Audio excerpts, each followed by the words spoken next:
The big news across Cardinal Nation. Cardinal first baseman Albert Pujols has been activated from the disabled list after just 15 days. On June 19th, the Redbirds hope to just tread water without their all-star. 15 days later, they find themselves in first place in the National League Central, a game ahead of the Milwaukee Brewers. It's Game 2. The Cincinnati Reds and the St. Louis Cardinals. Central Division rivals, a beautiful night for baseball here in St. Louis. We're glad you've joined us. Rick Horton alongside Al Roboski. And Al, obviously this is the big news. Are you a bit surprised that Albert's back in action tonight? Well, no doubt about it. Very, very surprised. Pleasantly surprised that he's back. He's not in the lineup, but just having that bat and his presence on the bench is just an immense lift to this ball club. They did a great job while he was injured, and we know Albert will do a great job throughout the rest of the season. We may see him before the game is over. There's Albert. Good news to talk about in Game 1. We'll do that when we come back.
Night in Game 1, Kobe Rasmus scored it, and Mark Hamilton drove it in, and it was not a pretty hit, Al, but it did the job. It was definitely effective. Jam shot inside. Look at the cue shot. Look at the tremendous effort by Scott Rowland. The dive for head first. He's safe. The first game-winning pinch hit RBI for Hamilton's career, and it made a winner out of Chris Carpenter. What a great game. Carpenter the winner. Jaime Garcia will go for the Cardinals here in Game 2. He's been very successful against the Reds' best. We'll talk about that next.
well against the Cardinals starter, Jaime Garcia. Well, Jaime Garcia has not faced the Reds this year. He was 4-0 a year ago. He really contained their big bats, and he has the best ERA at home in the major leagues.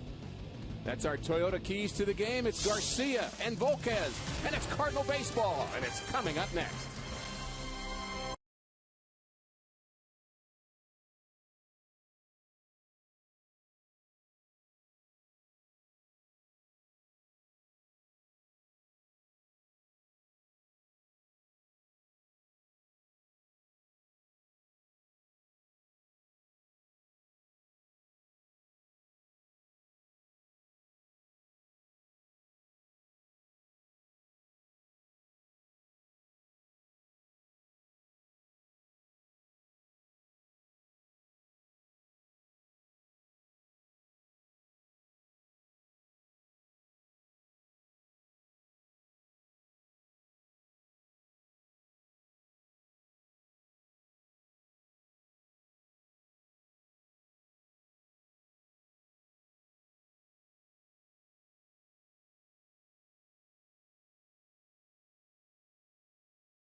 Gateway City hosting the Cincinnati Reds. The Cardinals and the Reds have had some great battles over the past couple of years. Dusty Baker and Tony La Russa at the helm. Here is the Reds batting order, our Southwest Airlines batting order. Drew Stubbs will lead it off.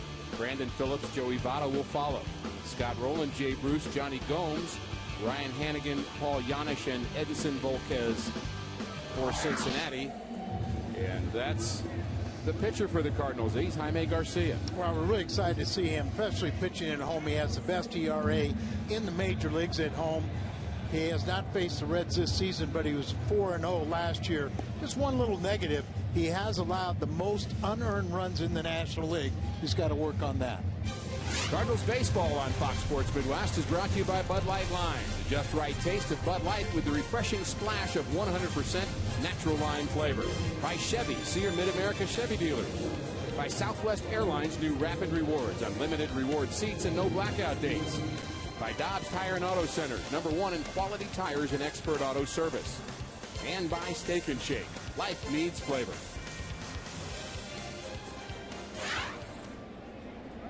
Tony La Russa hoping his club will score a few more runs than they did here last night. A 1-0 victory was a nail-biter, but it was an outstanding pitching duel between Johnny Cueto and Chris Carpenter. Carpenter picking up his 4th win of the season, and Albert Pujols back in uniform. Boy, that's hard to believe, but what a surprise to everyone, and just bring smiles to Tony and I'm sure all of Cardinal Nation. The quick healer really proved to be even quicker than anyone could have expected. It's amazing. It's a minimum, right? 15 days. That's it. 3 times on the DL in his career, 2006, 2008, and now this year, and he's back already. And the ball club did a very good job in his absence, and here we see Drew Stubbs back in his familiar spot, the leadoff spot. About the first 70 games, that's where he was, but went into a slump because of strikeouts. Number 115 on the season for Drew Stubbs. Good start for Garcia. Holiday, Rasmussen, Jay will be in the outfield for the Cardinals. Freese, Terrio, Schumacher, and Berkman. Same Cardinal 9 as we saw here yesterday. Garcia and Molina are Dobbs Cardinals defense. Lance Berkman sitting on 349 career home runs. Chili Davis is at 350. That's who he's going to try and tie as going up that list of switch hitters with home runs. Currently 5th on the all-time list, home runs for switch hitters. Just got to like what you're seeing from Jaime right now. When he keeps the ball down, he just has terrific movement, ball just dances all over the place. And when they do hit it, they usually pound it at the ground.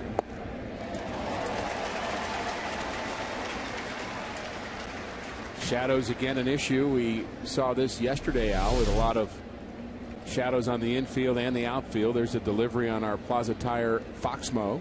So you can see the difficulty, you know, with the shadows trying to pick up the ball at the release point is in bright sunlight, and then as it comes towards the plate, it gets darker.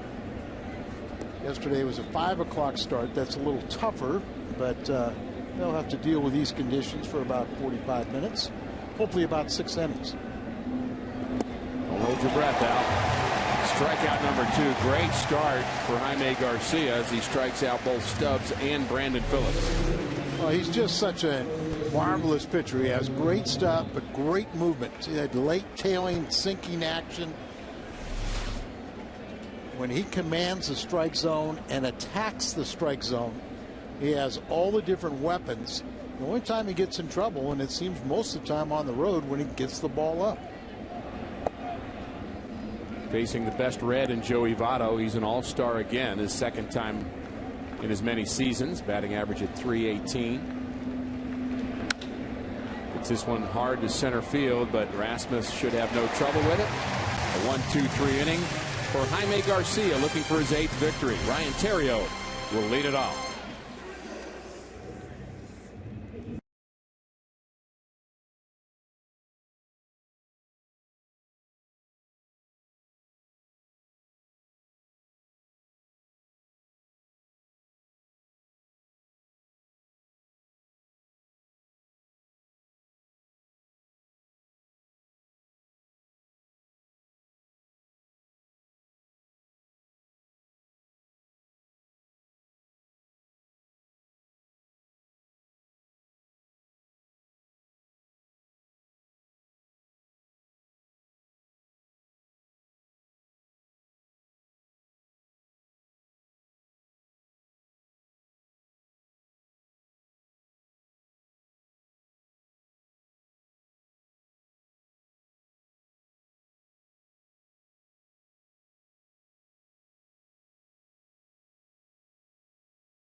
Their first time against Edinson Volquez here tonight.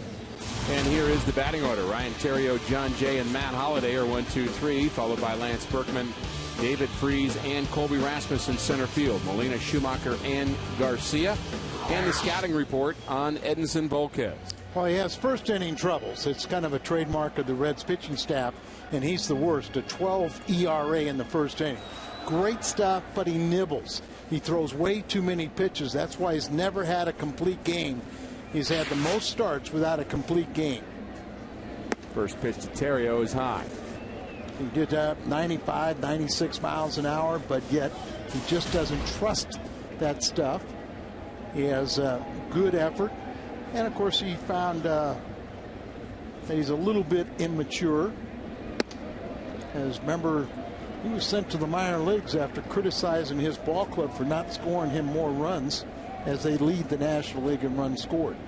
So he went from opening day starter for the Reds here in 2011 to AAA pitcher for the Reds.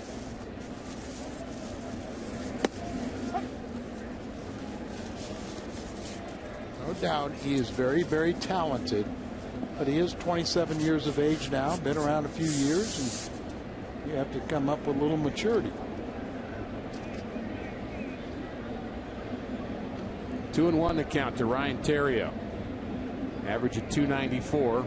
Been a very good table setter for the Cardinals. Takes a lot of pitches and also very difficult to strike out. Theriot, 4th in the National League in being hardest to strike out. 1 out of every 11.6 at bats. Pujols is usually in the top 10, as is Yadier Molina when it's all said and done. But Theriot very good at putting the ball in play as well. The 3-1. Also leads the ball club in hits and multi-hit games, but he's an ideal in the fact that he's not afraid to hit with 2 strikes. He'll go deep into the count, and that is so important against a pitcher like Volquez, where we said he struggles in the first inning.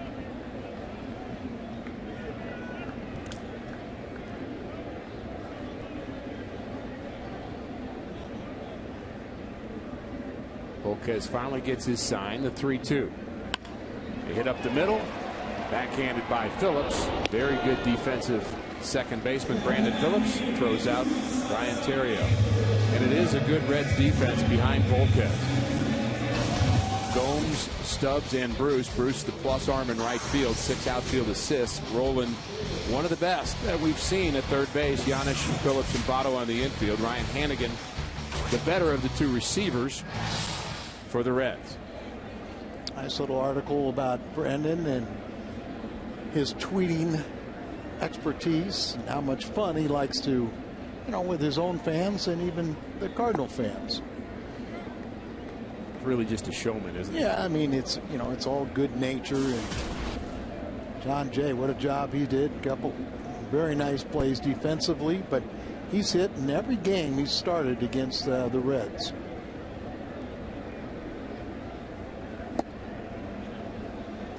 .96 at the knees. Swing and a miss. Jay, 1-1. You're trying to get me to like Brandon Phillips, aren't you, Al? Well, I can see you working that.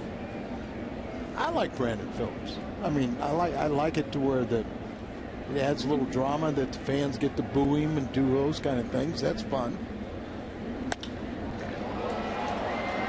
Well hit to center field. We saw the stars on the back of Brandon Phillips' hat. All of the All-Stars in all of baseball are being asked to wear those in preparation for the All-Star game.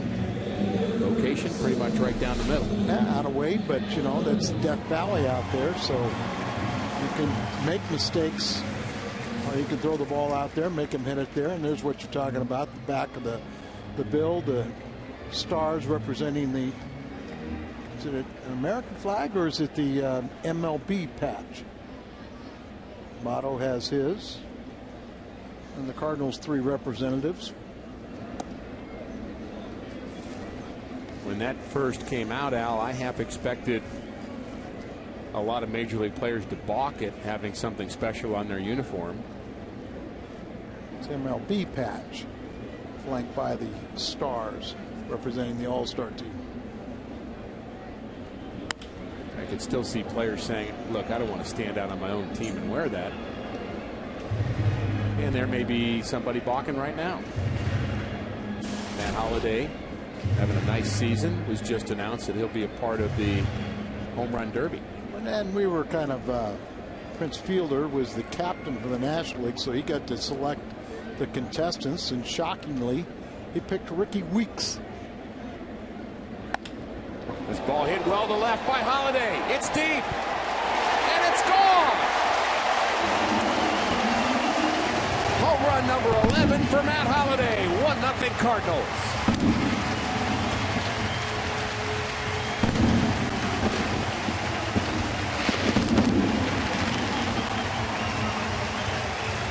Mentioned it yesterday, Ricky, that these Reds, they come from behind an awful lot because their pitchers give up a lot of first inning runs. And Holliday missed location. That was supposed to be away. Left it on the inner half, but just another solid line drive for his 11th home run. What would his numbers be if he did not miss 25 games due to injuries? Be incredible. They're still pretty good. 11 homers and 41 RBIs now for Holliday. This one deep to right. Berkman back to back. homer number 350 for Lance Berkman. That ties Chili Davis now. 350, and I think that's fourth place in the all-time switch hitter list of home runs. A nice going Lance.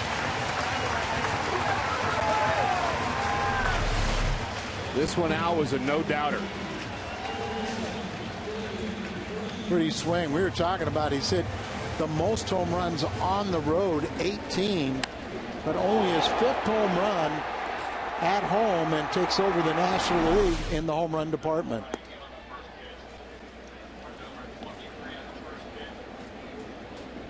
All smiles is Adam Wainwright.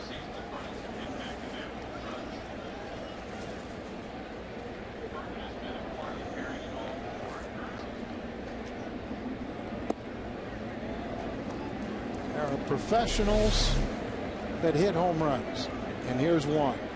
Swing, drop the bat, make your trot, don't show anybody up.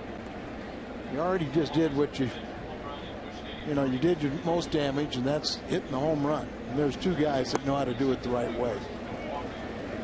3-0 on David Freese following the back-to-back home runs. And Al, you were all over the first inning troubles of Edinson Volquez. Looked like he was going to get through it. Retired Terrio and Jay. But Holiday and Berkman homering back-to-back. Another tough first inning for Volquez.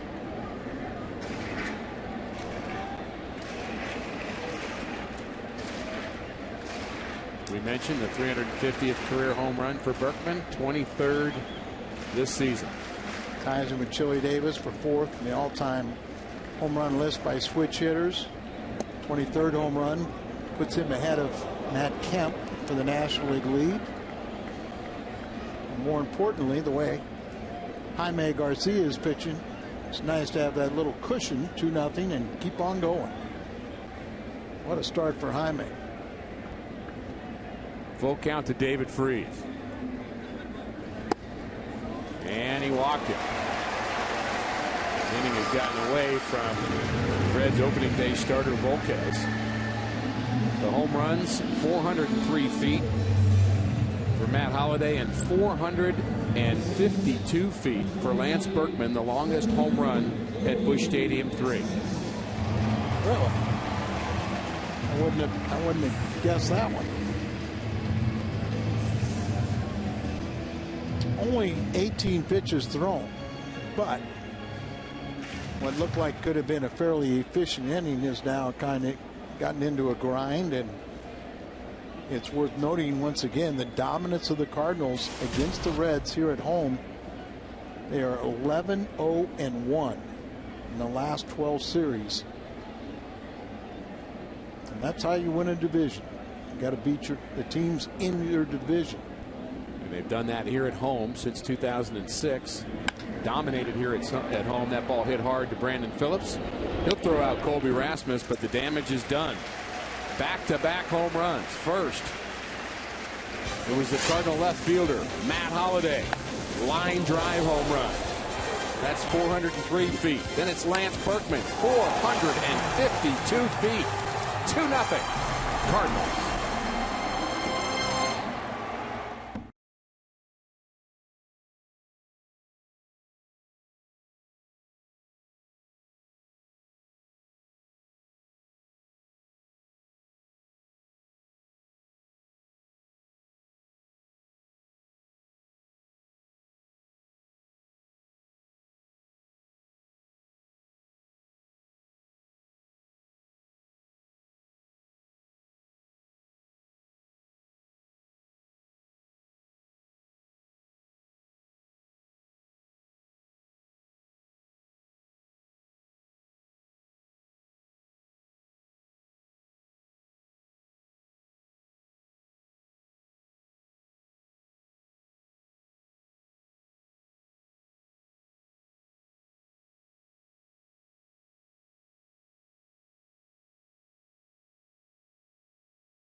For Matt Holliday, and Lance Berkman joins in on the act. Back-to-back home runs in the Cardinals' first inning to give Jaime Garcia a lead.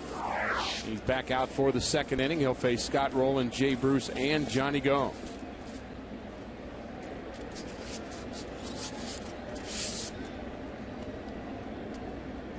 Okay, I'm sure when you were starting, you love to get a lead, but you also like to have that lead and get back on the attack. Good first inning for Garcia. You do want to get back on the attack. He did not pitch very well in his last outing. He was able to get a victory. The Cardinals scored 8 runs in the first 4 innings of that game, and he ended up not being sharp. Barely got through 5 innings. And though he started well, struggled. You know, it's a learning process, and obviously there's almost nothing he can do to improve what he's done at home. But on the road, maybe a little concentration. He's got to work a little harder to try and get the ball down. But he is mentally, I really like his makeup. One hopper to Schumacher. Throws out his former teammate, Scott Rowland. First time that Matt Holliday and Lance Berkman have homered in the same game. A little surprised at that. Surprised at that, but I think we won't say that to be the last time. I hope not. And the Cardinals have a pretty good pinch hitter on their bench here. We should remind you, in case they need some runs late in the game. The guy they just activated, what's his name? Pujols? Yeah, something like that. I'm still amazed at that. Well, and I still think that they're going to be very cautious. Brian Talent was put on the disabled list to clear a roster spot. He has had success against Volquez, but you know what a magic bullet for Tony La Russa. You want to send him up there, but you're almost scared too. Another ground ball to Schumacher. Great start for Garcia. 5 up, 5 down. And very efficiently. 14, 15 pitches, 9 to get through the first inning, a few more to here. But look at that movement. Keep the ball down, and then when you do hit it, they just pound it in the ground. But he's got that late movement, whether it's a changeup, a sinker, his good curveball, the cutter. He is just so much fun to watch because he does it with very little effort. Johnny Gomes, Reds left fielder, did not play here in game 1. Gomes had a career high 86 RBIs last year for the Reds. Outstanding season for the Reds last year. Central Division champions. Johnny, a fastball hitter. He does have 11 home runs, 222 average. Plays with a lot of intensity. He's another guy that can kind of get under the skin of an opposing team. But Scott Rowland told me he is just 100% genuine. I mean, this is just Johnny Gomes, his style of play. And when a guy plays with a flair and a guy plays with all out, he can be on my team anytime. Swing and a miss. Strikeout number 3 for Garcia. He strikes out Gomes. Great start. 2-0 Cardinals.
Arizona desert. One spectacular night. It'll be this summer's biggest event. Fox brings you every thrilling moment of 2011 Major League Baseball All-Star Game. Coverage begins Tuesday, July 12th, live from Phoenix at 7 p.m. only on Fox. And it's our understanding, congratulations to Stan Musial, as he was named to have the most memorable moment in Major League All-Star history. So one more accomplishment for the man. Well deserved. It'll be number one in our minds no matter what. Absolutely. Yadier Molina will be at that All-Star game. Rounds it deep to short. Tough throw handled by Votto.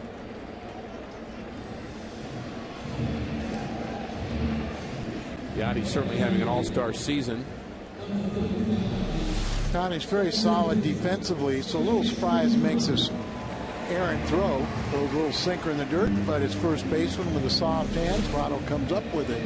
As you mentioned, they play very good defense here for the Reds, and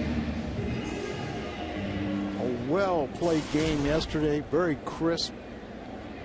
A little different tone to this one, but the same style for the Redbirds. Skip Schumacher 0 for his last 6. Takes a 95-mile-an-hour fastball, ball 1. Skip had that 11-game hitting streak, and it stopped on the road.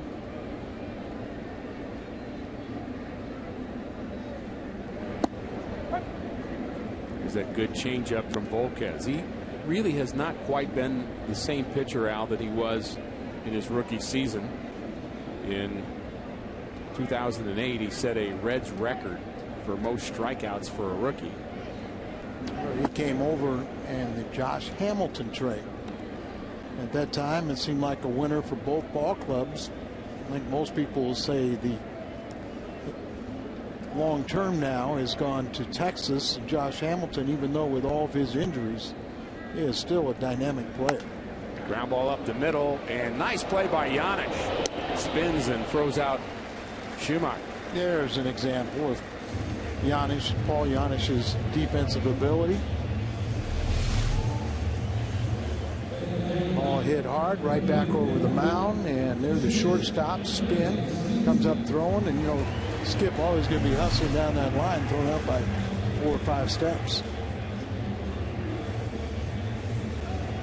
Talking about injuries, and Josh Hamilton, Volquez was injured against the Cardinals on the 1st of June in 2009, and that was the beginning of his discovery that he needed to have Tommy John surgery, so really sat out all of last year. And they really think of him as the #1 starter, and he really hasn't regained that yet. No, not at all. And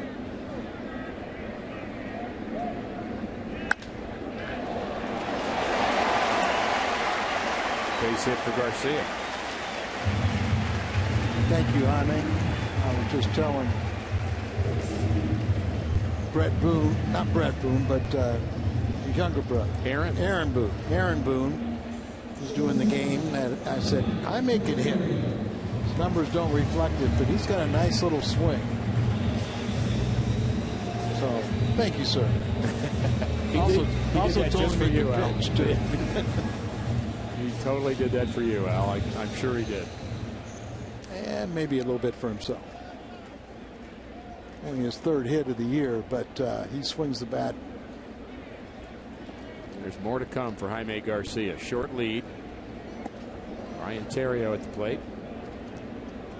There's the big head, Sutcliffe, along with Boone, Aaron Boone, the youngest of the Boone family, 3-generation baseball family. And he's probably saying right now, Al Hrabosky is right. The words have been said so many times before.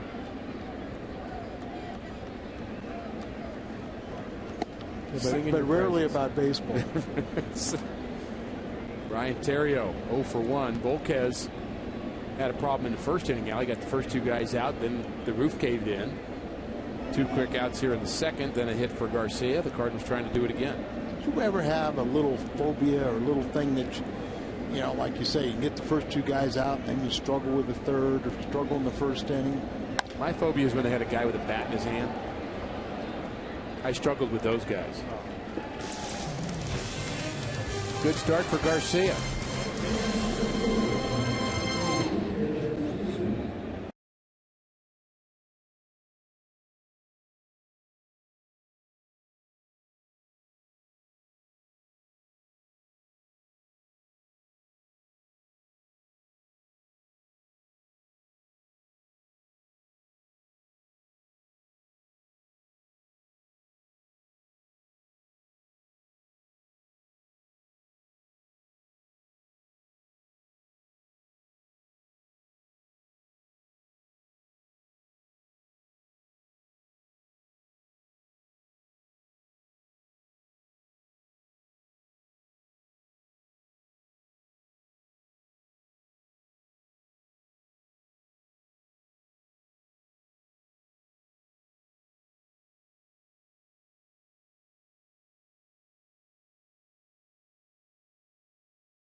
On Fox Sports Midwest is brought to you by the Stadium Sports Bar and Grill at Lumiere Casino. It's now open, a sports bar for everyone. By Taco Bell, right now offering $20 admission vouchers to Live Nation concerts. And by the State of Missouri Tobacco Quit Line. Call 1-800-QUIT-NOW. Al Raboski, Rick Horton, and joined by Jim Hayes here in the third inning. And Jim bringing glad tidings of Subway footlong sandwiches for each one of us. Jim, that is so kind of you. I'm all about the kindness, Rick. What you don't know is I ate 4 of them already before I shared. Well, you brought us some buffalo chicken subs and steak and cheese. I see Al's got the steak and cheese, and you and I have the buffalo chicken subs. So I already had 2 of these. Very good. Are we going to have another cat fight here between the two of you over the rest of that? Well, I mean, I'm kind of wondering why this is a foot long. Well, the rest is back there, Al. We'll get it to you between innings. It's gone. Because it will be gone. Well, that's right. The cat's already been there. Have you ever seen the cat eat? Yes, I have. It takes a while, doesn't it? Well, explain. I eat a lot of food. Well, that's where you get to be so big and strong, Cat. And I know you eat a lot of Subways, don't you? I do, because they're pretty good for you. Very and they're good. delicious. Very healthy. Yep. Where's Jared? You can see his waistline. Pounds just drop right off it. You eat this buffalo chicken sandwich, You'll like it. You got a delicious meal, kind of guilt-free. But you give me the beef, and then you tell me to eat something else. That was Ricky that gave you the beef. No. Tough play for Freeze. Off-balance throw, and he gets Ryan Hannigan. Nice effort by David Freeze. Watching Scott Rowland play that position. Well, that's a good one to watch. But David Freeze, watch how he kind of plays this ball and kind of took his time, made sure he got his feet under control, made sure it was a fair ball, and then got his body in position to make the strong throw across the diamond. Off-balance throw with something on it. Very nice play. Not as close as I thought it would be. No. Very well But, of course, played. not everyone can run as fast as you. I eat a lot of Subway. Keeps you light. So that's how you beat Kyle Loesch in that Let's not go there. race. Let's talk about that. Pitch high 1-1 to How Paul silly Janisch. did you feel when you turned around? I knew something was coming. Oh, come on. You thought you could beat a world-class athlete. Well, I did beat a world-class athlete. No, he didn't run. He bet to race no, you. he chose to run backward.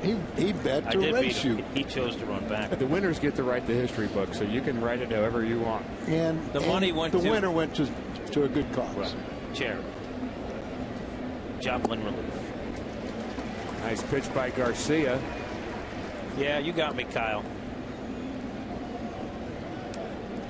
And they had the whole team out, which is really a compliment to you, Jim. You do an outstanding job, and it's not an easy job. Yes. Everyone out there to watch me get punked. Was Alan Craig one of those guys? Now, I'm really trying to get a segue to you telling us a little bit more about Alan Craig getting off of Subway and off of your running expertise. I don't recall, but Alan Craig, because you bring him up, you see at ball 4, dealing with a knee injury and slowly making his way back. The Cardinals are hoping that right after the All-Star break they can send him out on rehab. Not quite up to baseball activities yet, I'm told, but they feel he's getting a lot better. This was an injury that at first they thought was just a bruise. Sure. But that swelling just wouldn't go down. And that was in Houston, and kind of not at the railing, but kind of on the wire mesh fence, right? Yep. Ran his kneecap into it and fractured it. Had stitches actually on his knee as well. Thought he'd be okay after a couple days, and then after the x-ray found out it was worse. But it's still good news he's going to get back out there. And I was talking to John Mozeliak about Craig because, you know, Albert comes back, Freeze, Punto came back. You almost forget how important Alan Craig was and how important he could have been while the other guys were hurt in the middle of that lineup. No doubt about it. I mean, he was going to get an opportunity to have more playing time, and you know, he's very intriguing. We saw him. Well, he's always hit throughout the minor leagues, but he's played every day. And last year, when he made the team out of spring training, really got just a handful of at-bats, didn't do the job, was sent back, was the monster hitter again at AAA, came back up, had a nice little, you know, rookie season, but you kind of wondered, could he be the type of player to hit off the bench? And this year he's made a lot of strides. You know, he was doing an outstanding job. You wanted to see him in the lineup, and unfortunately the injury. It's a good bunt by Volquez. This will do the job. Sacrifice 2-4 moves Giannis to second base. Time is almost up. The Cardinals and Budweiser's 4th of July Super Sale ends tonight. This Super Sale features tickets to see the Cardinals and Astros on July 25th through the 28th for just $4. But don't wait. Visit Cardinals.com/July now to get your tickets for just $4. How about that? $4 to see a Major League Baseball game. Cardinals are doing everything they can to make, you know, fan-friendly environment, especially for the families, and it's hard to deny that someone say that you can't take advantage of that one.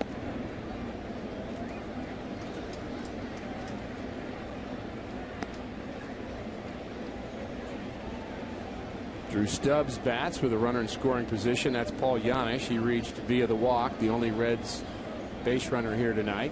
And Jim, you were right on the edge last night of that story with Albert Pujols, and you had the sheepish grin from him and maybe thinking that he may know something about being able to be ready tonight. I think all of us were surprised, but maybe you weren't. I wasn't surprised just watching Albert's body language. And even in the post-game show, if you notice, Matt Holliday was talking about the win and how it gets him on track. And he said, with Albert coming back tomorrow or Wednesday, oh, okay. So I think it was kind of out there. He had to pass a hurdle today, get medical clearance. He saw a doctor. He did that. He took BP. But Tony did not insert him into the starting lineup, saying he would like Albert just to take a day to kind of ease into it. And Albert said he was fine with that, but he feels like he's ready to go. Someone asked Albert, are you concerned about re-injuring the wrist? And he said, I wouldn't be taking BP if I was concerned. It's not in my mind at all. I mean, he's going to be smart about it. Swing and a miss. Jaime Garcia strikes out Stubbs for the second time. We'll see Holliday and Berkman next inning, but we'll be eating Subway sandwiches throughout the break.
can still vote for the 34th and final player for each league roster until Thursday, July 7th. Cast your All-Star Game final vote now at Cardinals.com, and I want to know who Jim Hayes is voting for in the National League.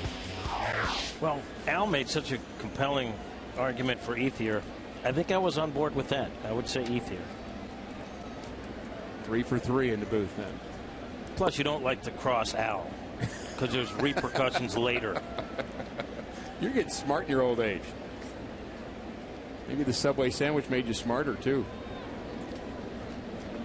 John Jay leads it off for the Cardinals. 2-0 lead. Back-to-back homers in the first.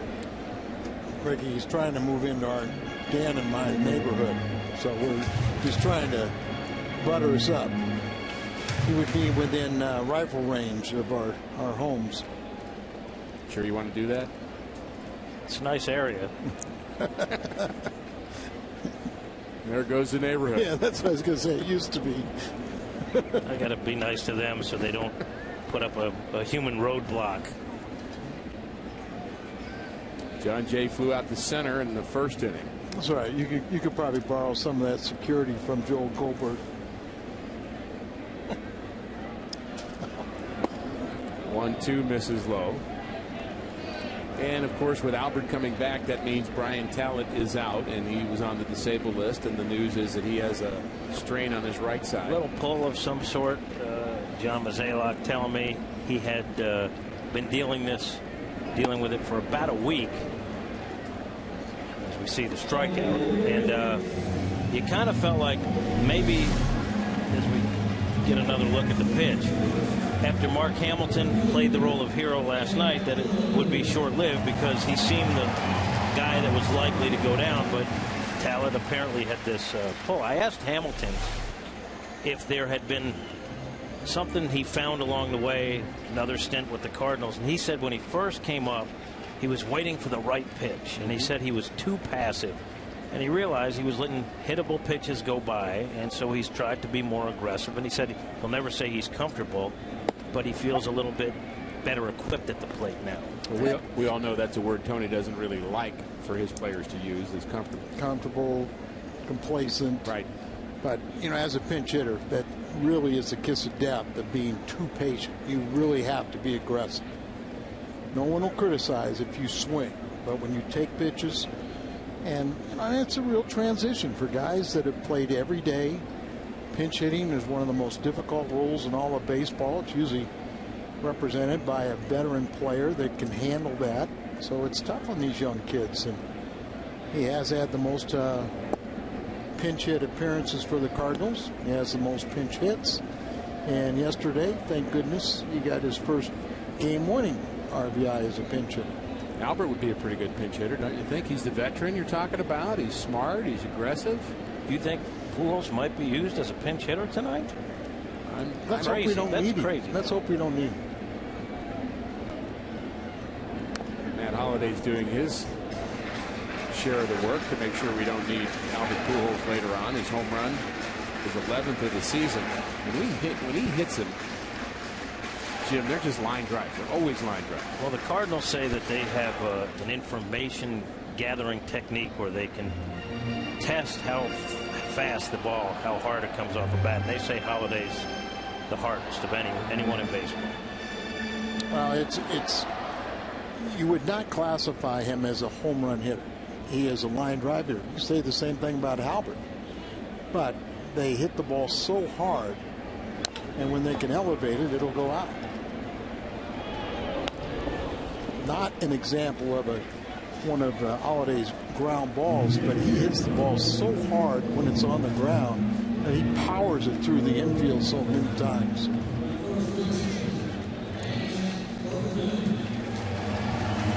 Lance Berkman, 452-foot home run, longest ever at Busch Stadium 3 in the Cardinal first inning to give the Cardinals a 2-0 lead. Bats with 2 outs. I love the way he drops his head almost apologetically. Sorry to hit it that hard off you, sir. That hard and that far. That's right. Well, pretty old school, that's for sure. Well, you know, you see a lot of, you don't see pitchers strike a guy out and do all kinds of gyrations. So, if you hit the ball, just, act like you've been there before. I know the game has become more theatrics and do different things, but, there is a right way and a professional way. And I think we all appreciate Holiday and Berkman when they hit a home run. They just act like they've been there before. Berkman's been there 350 times. The 1-1 to Lance. But out in front of the off-speed pitch, 1-2. And you talk about having the right approach. I talked to him after he was named to the All-Star team, and he was appreciative, but he said it's a nice half-season honor. It's an honor for a half a season. He said we have a lot more that we'd like to accomplish. I go back to spring training, and everyone was a little concerned, with his health, and I talk about the knee. Remember, he had a little calf and an elbow, and he said, hey, I want to find out if I can still hit. And he says it's very simple. Either I can still hit, and I've got a future in this game, or I go home. So he was very realistic. He got himself in good shape. The results have been great. That line drive handled by Giannis. Brandon Phillips will lead it off for the Reds. They trail by 2.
Invites our young hockey fans to the St. Louis Blues Youth Hockey Camp starting July 25th. It'll be at the Ice Zone at St. Louis Mills. The camp is designed by the Blues and the ultimate mix of hard work and fun. Players ages 5 to 12 can train with the pros, including Blues players, coaches, alumni, and training staff. For more information, go to stlouisblues.com.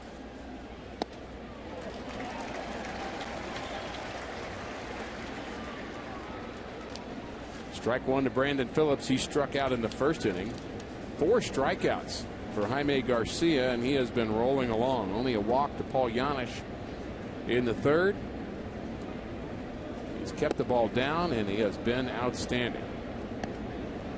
We mentioned, Al, that Phillips, Votto, and Bruce all have not hit Jaime Garcia very well, all 3 All-Stars. You can do that. You can control their best hitters. You pull the string here and there. You just change speeds. But just watch his mannerisms on the mound. Who looks like they're in control? Who wants to, just get that ball and throw it?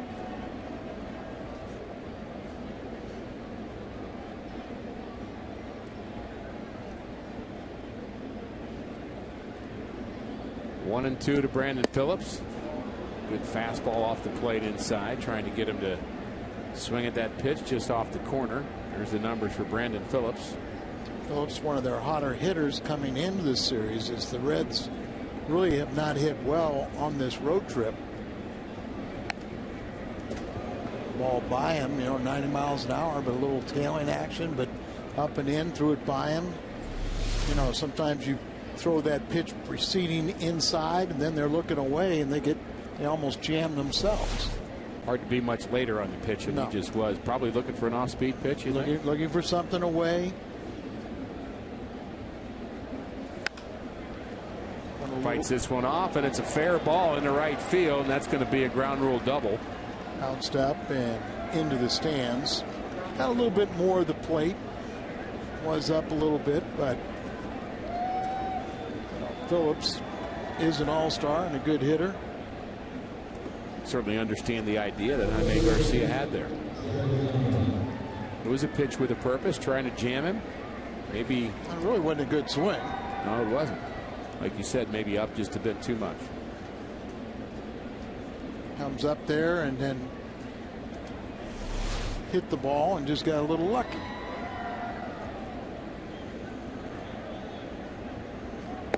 Joey Votto has been outstanding with runners in scoring position. .425 batting average on the season, first in the National League in that department. On base percentage, walks, he's just a very, very good hitter coming into his own, young player, the reigning National League MVP. We mentioned he has not had success against Garcia, but has done very well against left-handers in his career. He's 1 for 9 against Jaime, but he represents the tying run. Jaime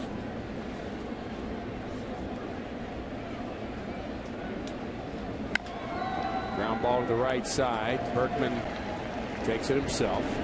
Phillips to third.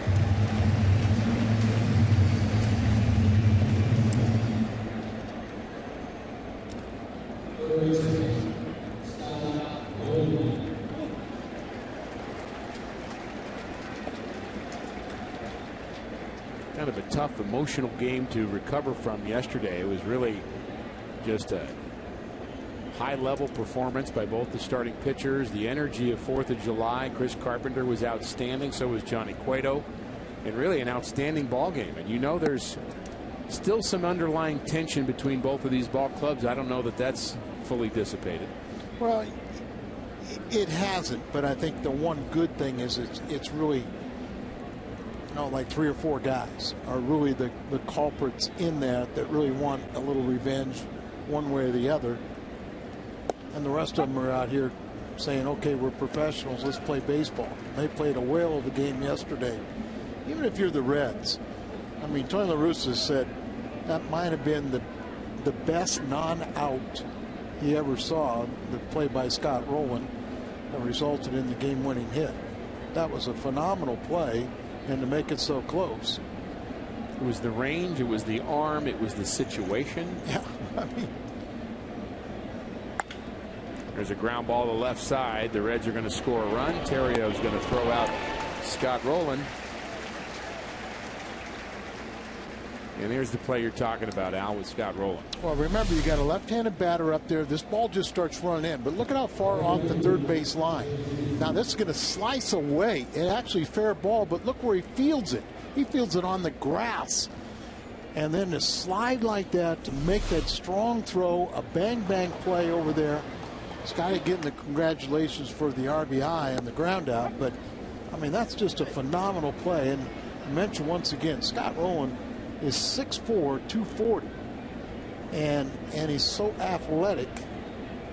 And by the way, he's 35. Yeah. Tapped on the left side. Garcia throws out Jay Bruce. Leadoff double for Brandon Phillips produces a run. 2-1 Cardinals.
Cardinals. What's on tap? The Reds and the Cardinals.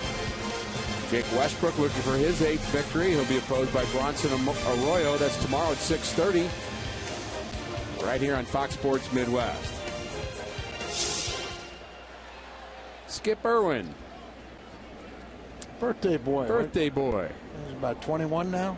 Something like that. Supplied cake for everybody up in the press box. Thank you, Skip. Skip writes for the Jewish Light publication. Very distinguished career in broadcasting, many years. And I guess apparently was quite a basketball announcer at one time.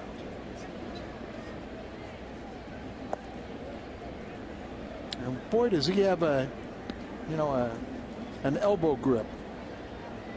Got a strong, firm handshake. Oh yeah. You talk to him, he kind of holds on so you can't get away.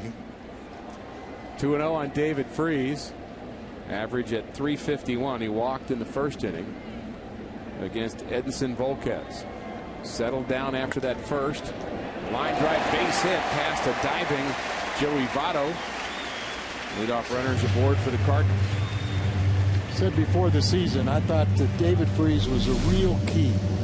You knew that everybody else was going to contribute to their job, but if he could stay healthy, and that's been a problem, but he has the ability for extra base hits. He's got good power. He's developed into what appears to be, he's going to be an RBI man, and he can play a very good third base. Descalzo and company did a good job in his absence, but it's a much better ball club when David Freese is playing every day.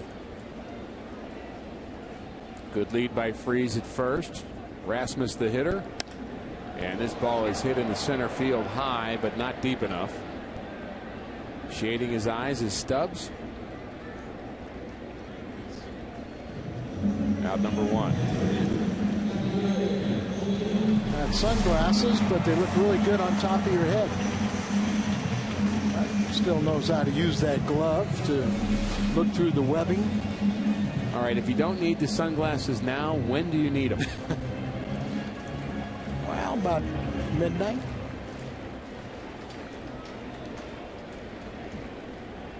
It is kind of perplexing, isn't it? I mean, he's standing right in the middle of the sun, and that fly ball should have showed him something. And nobody knows how to use the old-fashioned flip-ups that, you can wear them, but if you don't need them, you flip them up, and if you do need them, you flip them down. But these outfielders do have a technique. The outfield glove that has the H webbing, that they can kind of look through the webbing and still see the ball, but yet shield their eyes from the sun. Phillips was wearing those old-fashioned flips yesterday. Very few players will do that. Well, they're not as stylish. They're not so, attractive. It's all about fashion statement. But if everybody's doing it one way, and you could start a new trend. You could do a retro trend. You'd just like Brandon Phillips to make him popular again. Yadier Molina 0 for 1. Big hole on the right side. Freeze the runner at first. Yadi's so good at hitting the ball the other way. And maybe a hit and run count here. 2-0. No doubt about it. Put a little pressure on him. 2-0. Hesitate to run with David Freese after coming off the disabled list? I don't think so, because I think, as David kind of looked at the silver lining of the broken hand, that it really allowed those ankles to get in better condition. Not going. But, sometimes you don't want to press the point, and there would not have been a good pitch because it was down in the dirt. Would have been tough for Yadi to handle that. Get a bat on that. We might find out here on 3-0.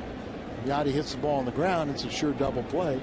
Remember, the Cardinals hit into 3 yesterday, and by far lead the major leagues in grounding into double plays. 3-0 pitch on the corner. Would have been a good pitch right there to drive to right. Nice visit from Jeff Lottie up in our booth, a former Cardinal reliever, teammate, great friend. Oh, I've got a great story about Lottie. I do too. One that reminded me, this first time I ever met him was Got in the elevator in Pittsburgh right after a ball game. Crammed, packed elevator.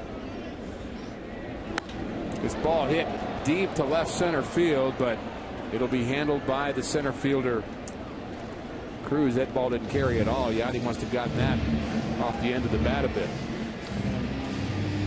Somebody did something in the elevator, and Jeff Lottie had a little weak stomach, a little bit inside, kind of jammed a bit. And Jeff Lottie proceeded to throw up on my shoe.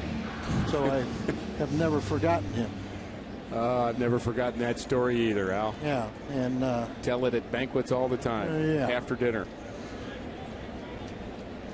Might be better before dinner at some banquets. But it is a true story. Oh yeah. Unfortunately, it was in Chicago, wasn't it? Pittsburgh. Pittsburgh. I know Jeff had a bad game in Chicago at Wrigley Field, and we were, I don't know, 15 miles from the hotel to Wrigley Field, and he refused to take the team bus and he walked back. He was a competitor. My favorite Jeff Lottie story, however, here at the ballpark, he's actually doing pitching lessons to help out Cardinals Care. LearnFromLottie.com. If you want more information about the lessons you can get from Jeff Lottie, Kurt Ford, and others, LearnFromLottie.com. But they're going to take a picture for the bullpen by committee in 1985, and they wanted Lottie and Daly, and that's it. And he said, I'm not taking it unless you get everybody in the picture. And it was going to be a USA Today story about the Cardinal bullpen. So he got me in it, got Bill Campbell, got Todd Worrell in it. And the next day that picture is in the paper and they crop me off the end. That was Bob Gibson. You know, in spring training you'd have the 40-man roster. And it would be pitcher time. They'd want to take a picture of the 40-man roster in spring training. I know the line. And Gibby would say, okay, all you rookies get on the end. Get all the rookies on the end. So we'll just crop you off and we won't have to take the 25 roster pitcher during the season. I didn't realize that was a Gibby line. Oh, that was Gibby. Oh, he probably learned that from somebody before him. That probably I don't know. That probably goes back to Frankie Frisch. And oh, sure. But, you know, Gibby, we get in September. There was a chalkboard in the clubhouse, and he'd write all the names down. He'd tell the guys, okay, you pack all your bags. You guys, have them packed, but you might be able to pick them up. But he would just flat out just tell you that you're not coming back. You're history. He would write the guys' names on a chalkboard that weren't going to make the team. Is that what you're telling me? Yeah, at the end of the season, saying, don't worry about it. You're getting released. They aren't offering you a contract. And boy, you're a young kid. You'd look at that thing and you would be scared to death. And at the end of your career, you could do the same thing. But Bob Gibson, one of the best. You got it. Schumacher retired. We're through 4 innings, 2-1, St. Louis.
Stone Championship Golf Course and Table Rock Lake both near Branson. Ledgestone Golf Course has been described by Golf Digest as a masterpiece of mountain golf architecture.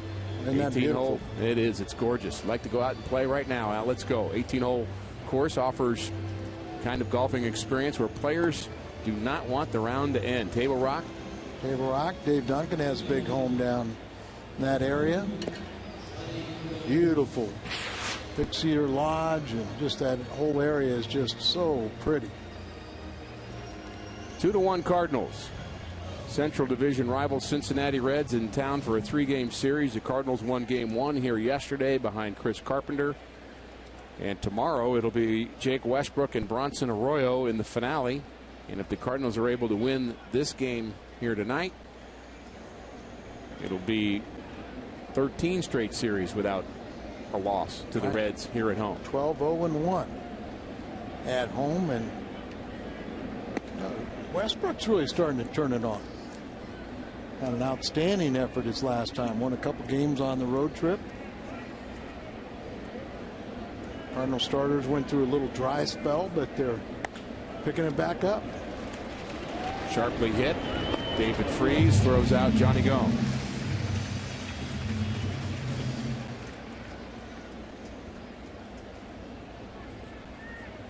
Albert not looking very tense, Al. No, I mean, but it was amazing yesterday in that interview that he had with Jim Hayes, you know, that how relaxed Albert was. I really liked his and appreciated his comments of, you know, saying, hey, I didn't have an all-star first half. My numbers were pretty good and everything, but, you know, I wasn't deserving. Give him a little more fuel for the fire to come back and have a tremendous second half. I thought those were pretty professional comments from Albert. That's what I mean. Very professional. That was very well said by Albert. You know, a lot of players will start to say, I deserve it. And, you know, you start to get kind of self-centered in this game if you're not careful. Of course, it is an individual game played as a team, right, which is really hard to explain unless you're on a baseball team. You have to do your own thing in a team concept, but you cannot lose sight of team. Right, and it's obvious because of the injury that people stopped voting for him, or he would have been voted in. But very, very professional comments and not surprising. Getting pinch hitting advice right there from Mark Hamilton, probably. Right, yeah. Just, you know, how do you do that, kid? The wrist heavily taped, but and you know, I'm sure they're going to be very, very cautious, but what a temptation to keep him out of the lineup. Right situation, right place. We might see him in this ballgame. Very uptight right now, though. Well, he's just so happy to be activated. 2-2 to Hannigan. Hannigan bounced out in the third inning. Jaime Garcia so good at getting ground balls. Only one ball hit into the outfield. That was Joey Votto in the first inning. That's just that ability to keep the ball down. 8 ground ball outs, including the bunt.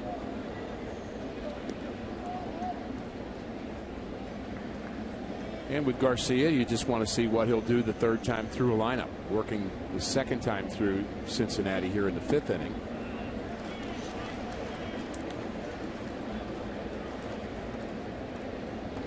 Visit Busch Bash prior to every Friday home game in Ford Plaza for live music and player appearances throughout the season. July 8th will feature Tito Landrum. Good friend Tito Landrum, born in Joplin, Missouri. For details and future player appearances information, you can visit cardinals.com/promotion. That's twice we mentioned Joplin, and we must say we want everyone to remember the tragedy, and you know that's going to take years of recovery, so we still got to have those people in our thoughts and prayers, and you know the relief funds need to still continue to go into that area. The need goes on. The need goes on. And boy, people have responded to that need. There's a tough one for Molina. That's a 59-footer from Garcia, and Yadi's going to walk the ball out to Jaime, have a little conversation. 2-0 to Giannis. Oh, he's walked 2 in this ball game, and Giannis was the 8th place hitter. He walked him. Now he walked the 2nd place hitter, Hannigan, with 1 out. And just get back in that strike zone. These guys are batting at the end of the order for a reason. Giannis, no home runs, so you can't be afraid to challenge him. And even here's the kind of guy you want to elevate the ball, make him hit it in the air because he can't hit it out.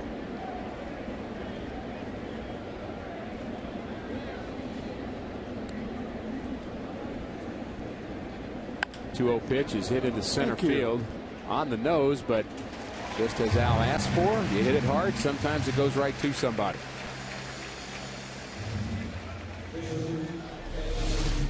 There are times, you want to throw the ball down, but there are times when you can throw it right down the middle of the plate. You can elevate a little bit, and a guy doesn't have any power, and especially in the heart of the plate, because you want him to hit it to center field, the deepest part and the biggest part of the field, and usually your best outfielder. Volquez, not a very good hitting pitcher. 1 RBI in his career.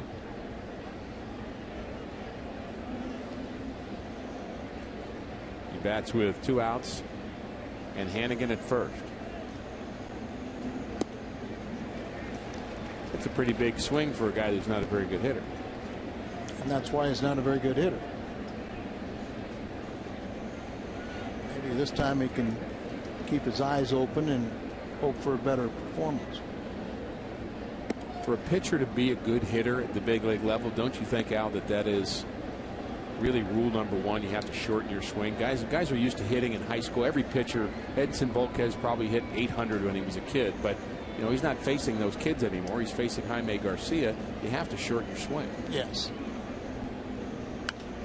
I always find that to just to be very basic, and whether you're a pitcher or you're a great hitter that's going through a slump. I always remember Rod Carew, 7-time American League batting champion, Hall of Famer, but he was such an excellent bunter. He said he would never go into a prolonged slump because he would go back to the simplest form of hitting, and that was bunting. Ground ball fair, and it is not ruled to have been touched by a fan, so it's not going to be a ground rule double.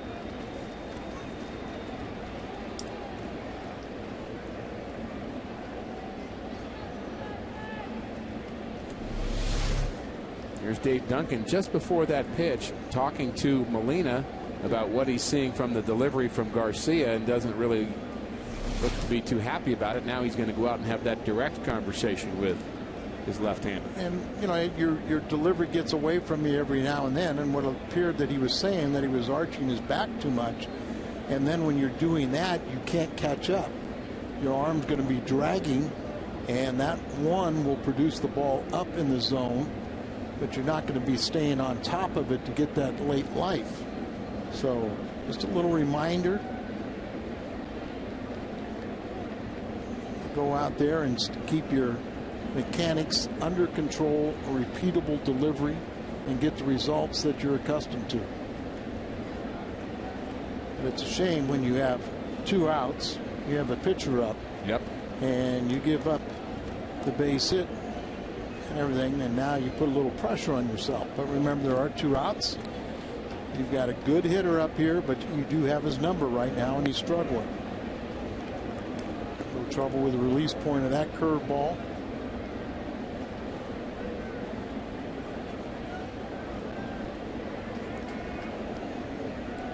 One 1-0 on Stubbs.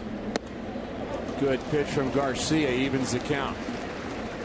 Hannigan the runner at third, Volquez at first. Missed with a changeup, missed with a curveball through a changeup there, but he was staying on top of that one. Much better mechanics. Good curveball. Overall command has been a bit erratic in this inning. Throwing a couple 59-footers. Kind of wonder sometimes you'd get a little bored. As well as he's pitched, you think there'd be a few more strikes in that 30-to-44 ratio. He's tired of being 4-0 against the Cubs lifetime. Or Cincinnati. I mean Cincinnati. Well, one thing about Garcia, when he loses it, there are times where he loses it quickly. 3-1 to Stubbs. And ball 4. See, it's not where he wants to pitch, up in the zone there. And, you know, so it's just 76 pitches. You know, you don't think your legs are getting out from underneath you, but when you start elevating the ball, that's one thing to think about. Well, this is not the situation that Garcia wanted here in the 5th inning. He has now walked 2 batters in the inning, given up a hit to the pitcher to load the bases for Brandon Phillips. And he can hurt you. He has the power, 8 homers, drives in runs, 45 RBIs.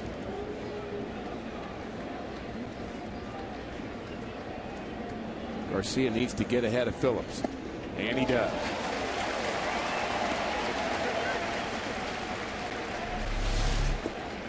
Set up inside, off-speed pitch, big swing right over the top. Jason Mott warming up. Do not want to see Jason Mott here. Good pitch. Strike 2.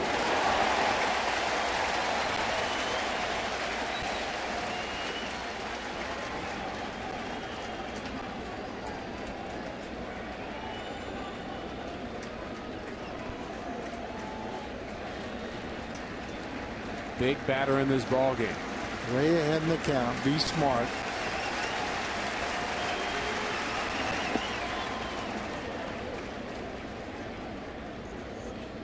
Can't emphasize enough to have a catcher that can basically tell you, okay, you can bounce the ball with that runner at third base.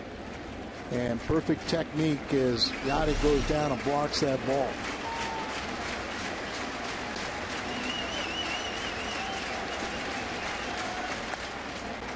Hit on the ground to the left side. Terrio play at second. He's out at second base. Close play there. But Terrio to Schumacher. Ends the Reds' 5th. Garcia pitches out of it. 2-1 Cardinals. Going to the bottom of the 5th.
Our AT&T trivia question: since 2009, who has the highest batting average in the National League? Wonder who that is, Al? Pat Holliday. Tied with Votto. Those guys in the truck, boy, they kind of give they give you a lot of hits. Yeah, they do. A little conversation going on right there, and remember I was asking you earlier, did you have any little phobias? Right. I remember one year I was pitching in Double-A as a starter, and Fred Koenig, who was very instrumental in my career and development, came to me and told me that I kind of got to a 9-pitch limit. When I got around 61 to 70 pitches, something like that, I just went haywire. And he made me aware of it. It happened time after time after time. And so just the point that he said, okay, we're getting near that time now, and just that extra concentration to go out there and say, okay, you really got to bear down. And it kind of helped me get over that little hump. Because sometimes, a pitcher, maybe Jaime got a little bored in that inning, and things get away from you, and you really just have to maintain that high degree of concentration. And it could have been a lot worse for Garcia, certainly in that 5th inning. A couple of walks and a base hit, but he stranded all 3 Reds runners by getting Brandon Phillips to bounce out. And really, you could say in some ways he deserved the inning to be worse, but he was able to pitch out of it. The 1-1 to Garcia is taken low. And, you were talking about that yesterday, Al, with some of the Cardinals starters. Actually, many of them, they've run into that wall, that limit, that whatever the pitch key. Jake Westbrook, Kyle McClellan, Kyle Loesch at times get to that 6th or 7th inning, and they get to that magic pitch number, and then things go haywire. And then sometimes, you get through that inning, you regroup, and you're fine again, but you might have lost the game in that one inning.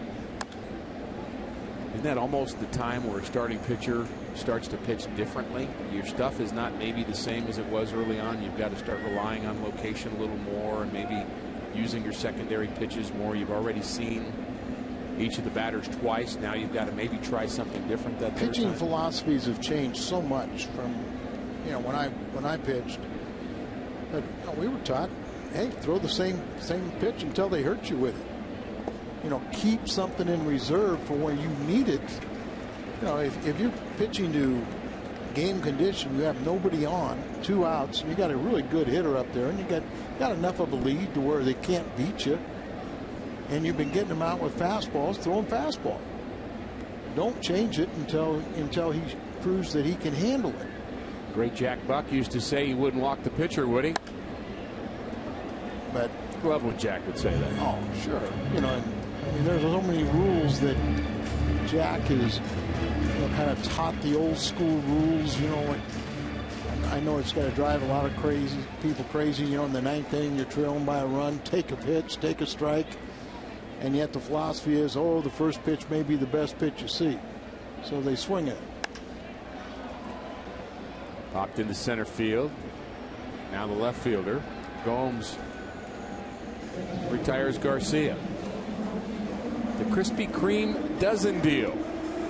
If your St. Louis Cardinals get 9 hits today, and we're not sure they're going to be able to do that today, you're invited into Krispy Kreme tomorrow to receive a dozen of their original glazed donuts for only $2.99. Stop by one of the 4 St. Louis area Krispy Kremes for this sensational deal. 9 hits, Al, what do you think? Possible? We're at 4. I think they're going to get 9. Go for that Krispy Kreme donut deal.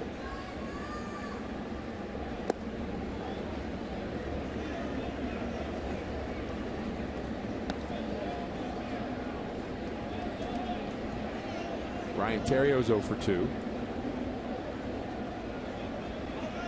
His errors have started to slow down a bit defensively. 14 errors, but he made a lot of those errors early in the season. And he's gotten much more solid at shortstop, and really he's been, I would say, as consistent as anybody at the plate.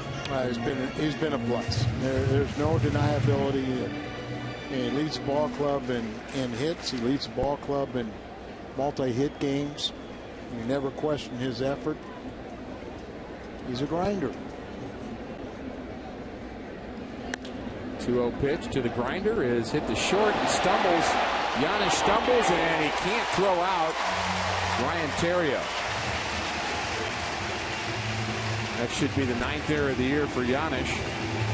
Yeah, because it's, right at him. It hit hard, but right at him, and he slipped. If he feels the ball cleanly, it's an easy 6-3 out. But once again, Terrio's going to hustle.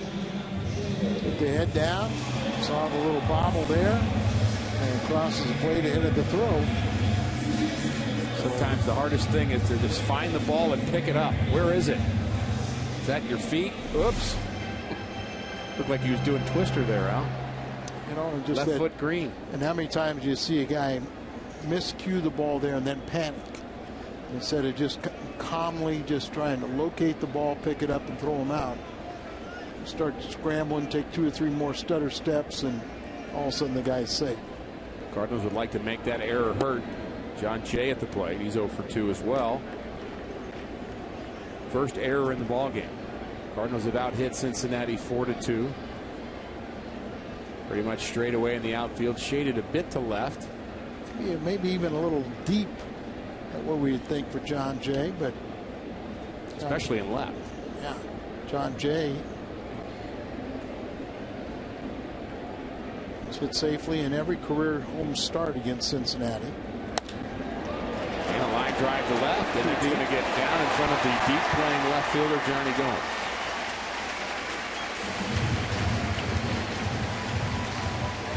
John Jay, as I mentioned, hit safely in every game against home start. He's now 11 for 25 with a home run and 5 RBIs.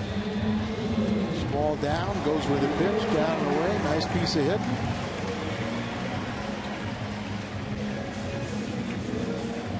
Another byproduct of the Cardinal farm system that knows how to play the game. Matt Holliday homered in the first. Lance Berkman followed with his 350th career home run. Do we have to get the 9 hits this inning? No, just total. It'd be okay though, wouldn't it? That would be fine. Krispy Kreme promotion.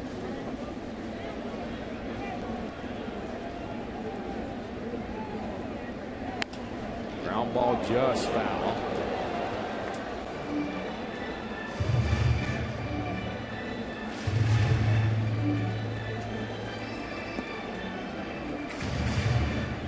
Late swing by Holliday. Don't see him hit many ground balls down the right field line, but Joey Votto way off the first base bag. You think of him as a pull hitter, also with some power in the right center field gap. Sure, hits a lot of balls up the middle hard, but sometimes you get fooled by a pitch. You're out in front a little bit and hits off the cup of the bat. This ball hit hard to center field. Back goes Stubb to the track, to the wall. It's gone! 3-run homer. Matt Holliday, his second of the game.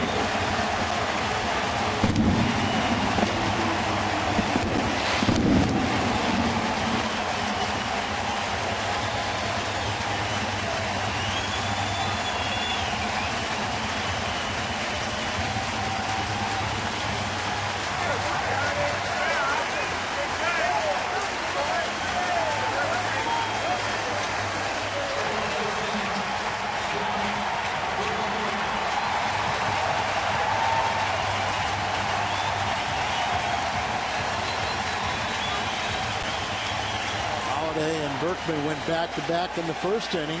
Can they do it twice in a game? Cardinal fans want a curtain call.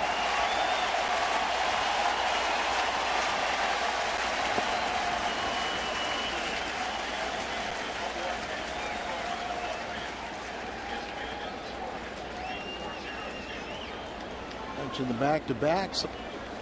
Berkman's been pretty much part of those back-to-back celebrations this year.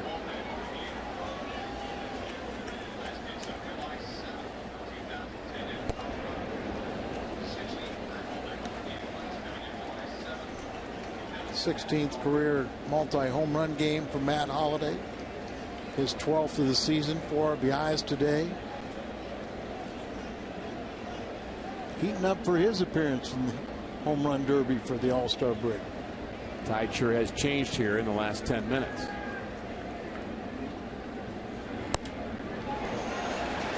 In the center field, Stubbs on the run, retires Lance Berkman.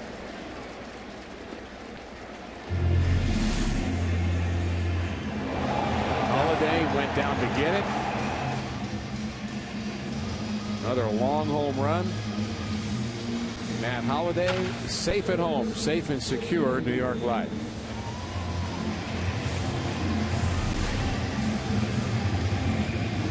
What a class act he is. You knew it moved to St. Louis in the offseason, make a permanent residence here, and himself in the community, but got in tremendous shape. Had the appendectomy, missed 7 games, quick healer there.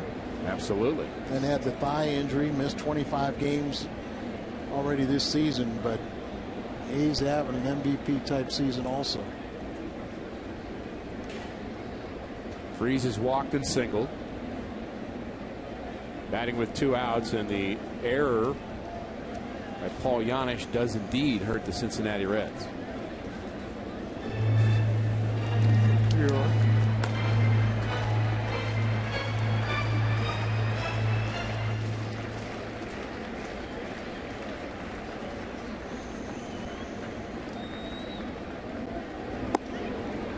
Volquez has never had a complete game, and you mentioned that at the top, Al, and doesn't look like he's going to be able to get one here. 79 pitches, working in the 5th inning.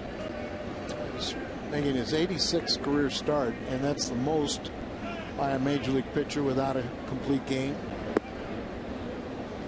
A good finish to the bottom of the 5th, but Edinson Volquez dejected. 3-run homer for Matt Holliday has given the Cardinals a 5-1 lead through 5.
West is brought to you by Kia Motors. To learn more, visit kia.com.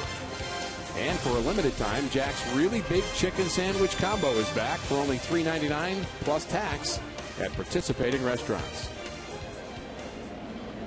Tribute to Jack Buck. Matt Holliday, the batting star for the Cardinals, along with Lance Berkman, 2 home runs tonight, 4 RBIs. Cardinals scored 5 runs via the long ball. Real important is Jaime had a little trouble last inning. He escaped a bases loaded jam, and his teammates, thanks to Holliday, give him the 3-run additional cushion. But this has got to be a shutdown inning.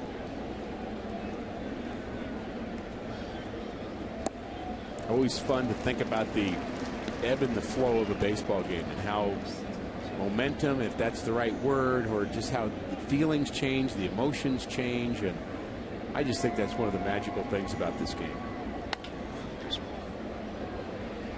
Good play by Schumacher, tough throw. He got it. Skip Schumacher with a dandy play to his right. Skip's hitting the ball much better, and boy, you've seen it pick up in his step in the field. Made some nice plays on the road trip. Here's a very nice play going up the middle. And remember, he has that superior arm strength, being a former outfielder. Most second basemen couldn't make this throw, and a nice pick at the other end. Our Hyundai Foxmo, nice shot of the athleticism of Skip Schumacher. And SLN now throwing his protection behind Jaime.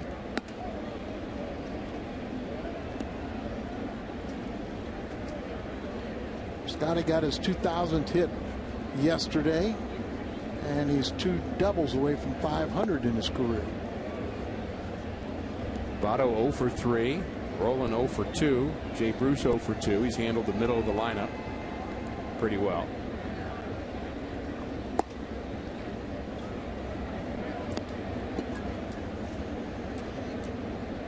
Allowed 2 hits, one by Phillips and one by their starter, Volquez.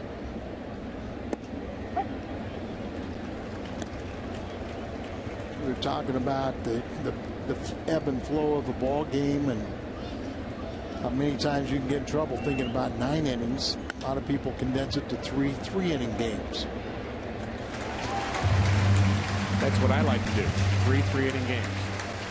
Try to win each one of them. Next time you want to catch a Cardinals game, head to StubHub, where you'll find the seats you want, the freedom to choose where you want to sit. StubHub is the official fan-to-fan ticket marketplace of the St. Louis Cardinals.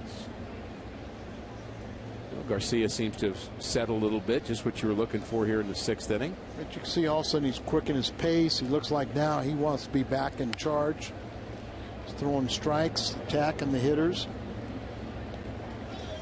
Also sets a mental tone to the opposition that, you know, hey, I'm not afraid of you.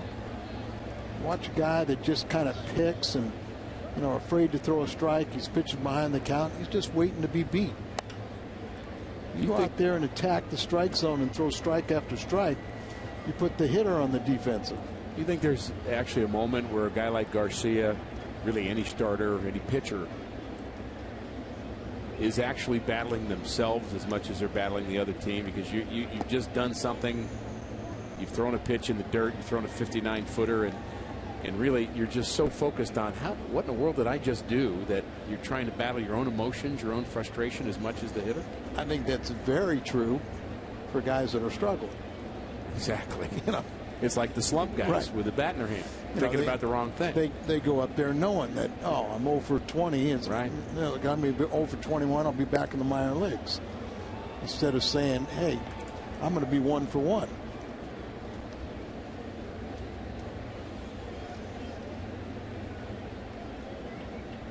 Looking for a 1-2-3 inning, trying to retire Jay Bruce, the all-star right fielder. We saw him make a great throw here last night. 6 outfield assists. Deserving all-star, I would say. And he pops it into center field, and Jaime Garcia has his 1-2-3 inning. Colby Rasmus made the play. He'll lead it off when we come back.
history. Rick Ankiel with a walk-off single in the 9th inning beats Kerry Wood and the Cubs.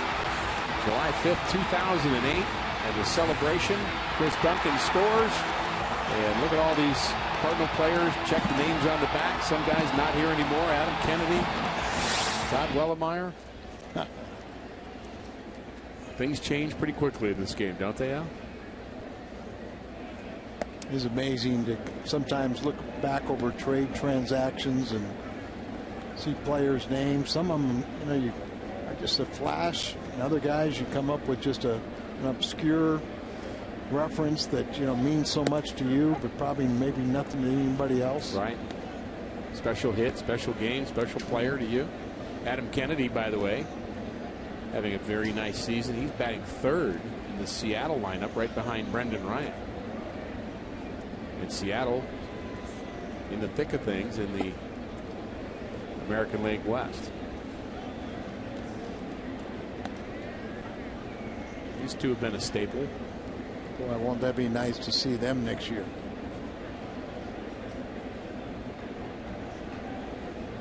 Option for Carpenter, but the way he's pitching, it's going to be picked up.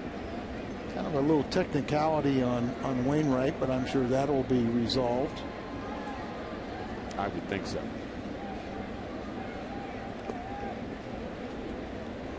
And then you think about some of the young core minor league phenoms that they don't always come through, but you've got some power arms down there that gives you a lot of excitement. You have to develop from the farm system.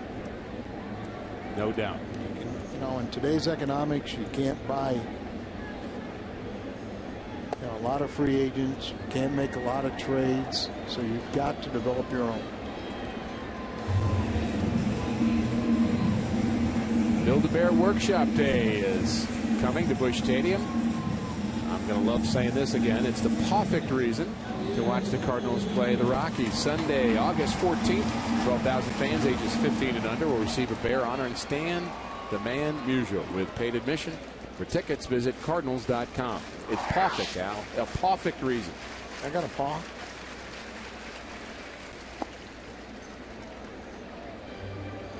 Walking by there the other day to Build-A-Bear with my grandson, and some of the, I don't know about Fredbird, but some of the other creatures they got down there are pretty creative.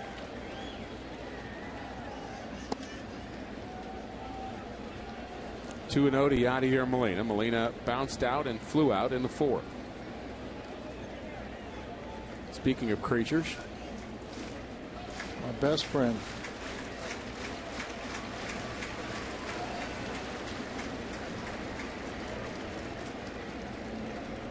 He's a good listener, too. You have a conversation with him, and he really just listens. He never says anything. No, he's deaf. Is he? Yeah, that's why he's a good listener.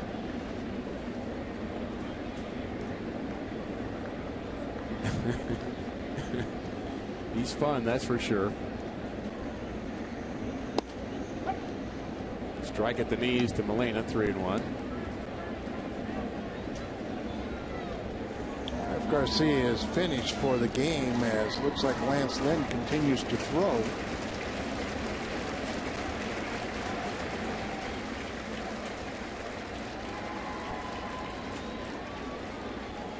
Interesting that he's talking with Tony Cruz, the backup catcher.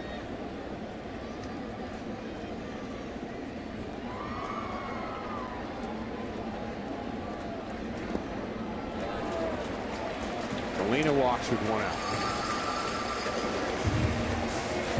He's still talking to Tony Cruz. Gerald Laird is going on rehab today.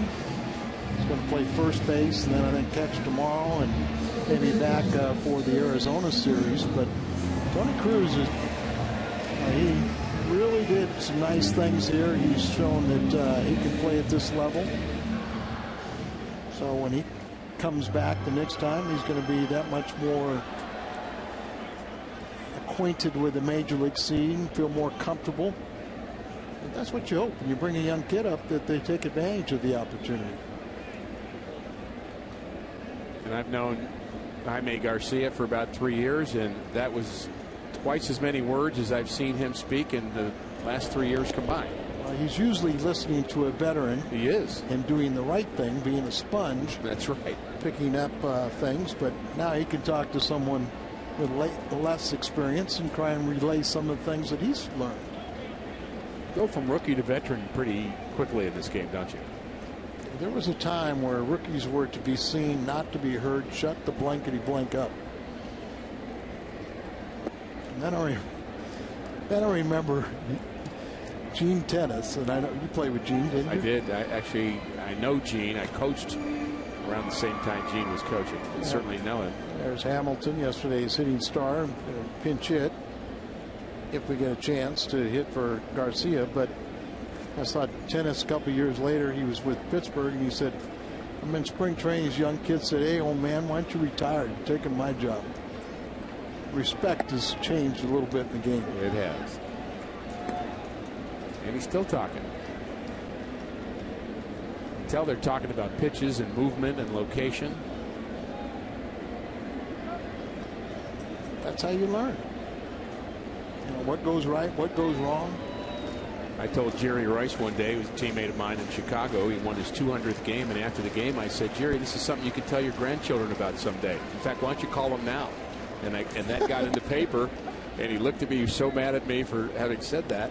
He was only in his mid-30s, and he said, kid, you will be old soon. You will turn around and you will be a veteran. And he was right. Jerry Royce and I came up at the same time, but there you see something he's got to work on is that road ERA, largest differential in the major leagues. Home ERA is the best. Line drive to left, and it's fair.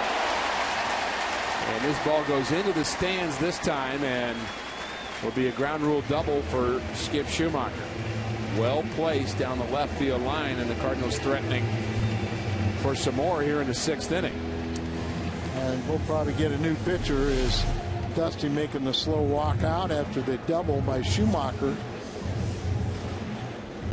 Slices into the stands, and for the ground rule double, Sam LeClure will be coming in. Jaime Garcia's night is through. So is Volquez. We'll be back after this.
Greatest moments in MLB All-Star Game history. Go to MLB.com/moments and vote now for your favorite Midsummer Classic moment. And tune in to the 2011 MLB All-Star Game on Tuesday, July 12th at 8 p.m. on Fox. Find out who won. And that's the guy we're voting for. Heavily and often. Our Chevy call to the bullpen is the Jefferson City product, Sam LeCure.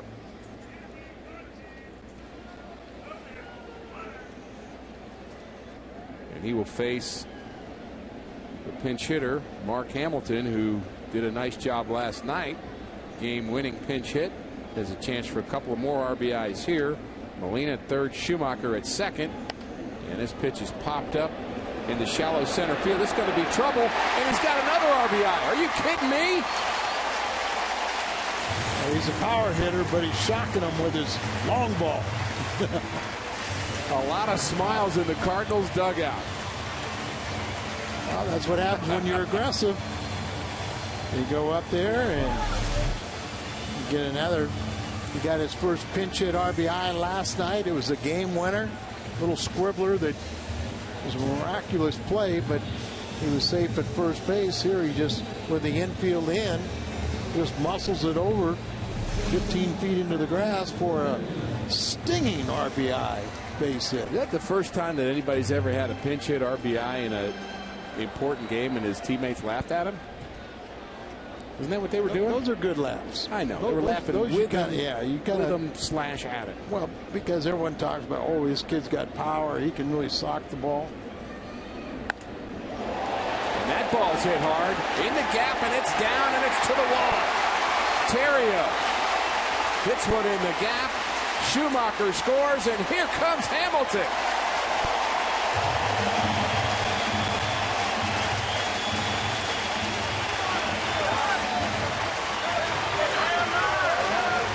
Ricky, what about those Krispy Kreme?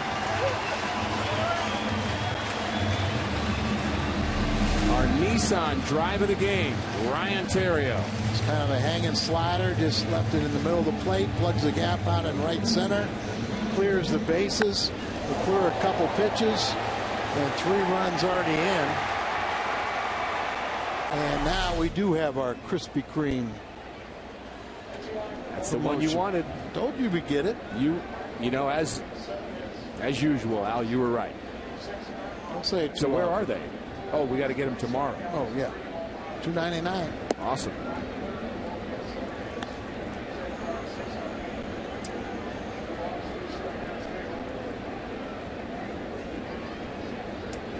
Bird been pitching pretty well out of the bullpen. Made a few starts, went on the disabled list, came out of the bullpen and been doing fine. Born in Jefferson City, makes his home now in Austin, Texas. Pitching now to John Jay.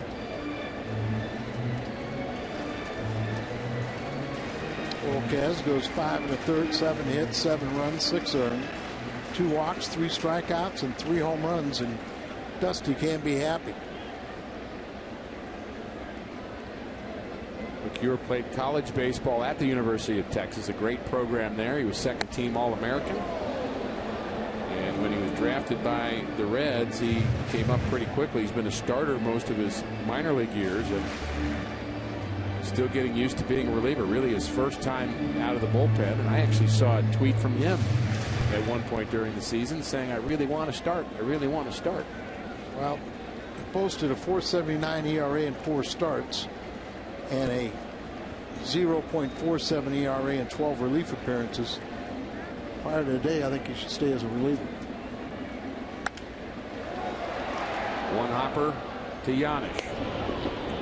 Interesting, intriguing thought about this game. We might be able to see the left-handed reliever, the phenom, Aroldis Chapman, before it's over. I remember last time we saw Chapman, he couldn't throw strikes. Then he went down to the minor leagues, came back up recently, had a couple non-pressure situations and did throw strikes. Then his last time out, he was just electric. A couple days ago, striking out the first 2 and then a harmless pop-up. So they feel Chapman is back. But Billy Bray has done their #1 lefty out of that bullpen right now, but also recovering from arm problems. Right now, we like the recovery of the Cardinal bats. No doubt. Matt Holliday's been a big part of that. 2 home runs here tonight.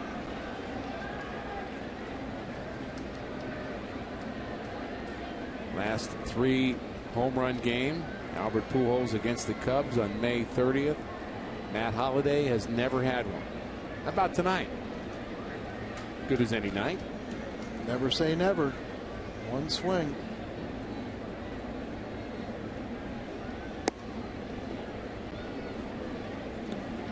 I think it'll be fun to watch him in the home run derby. That competition is starting to grow on me. It seems like such an offensive thing, and I always get mad that they don't have a slider on the black competition the night before. I mean, I guess people don't really want to see that, but offense is what I think gets people excited. You know, one thing that's kind of sad, it's almost overshadowed the game. In some ways, it has. The 1-1 to Holliday. Well, you can't deny the importance of home runs. Been a big factor for the Cardinals today. And Dusty Baker might argue with you today. And I could probably attest that I won't watch it. Think Albert will watch it? I think he'll do whatever he wants. He looks pretty casual again. 1-2 to Matt Holliday. A 2-homer night already. Terrio, the runner, at second.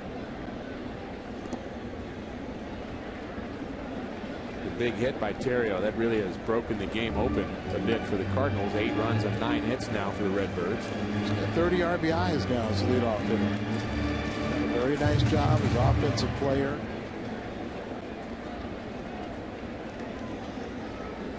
One of those guys that just, you know, adds a presence in the clubhouse and just, you know, an air about him that, you know, that, hey boys, this is serious. We come to play baseball. Game of baseball's fun when you win, and the only way to have fun is to win.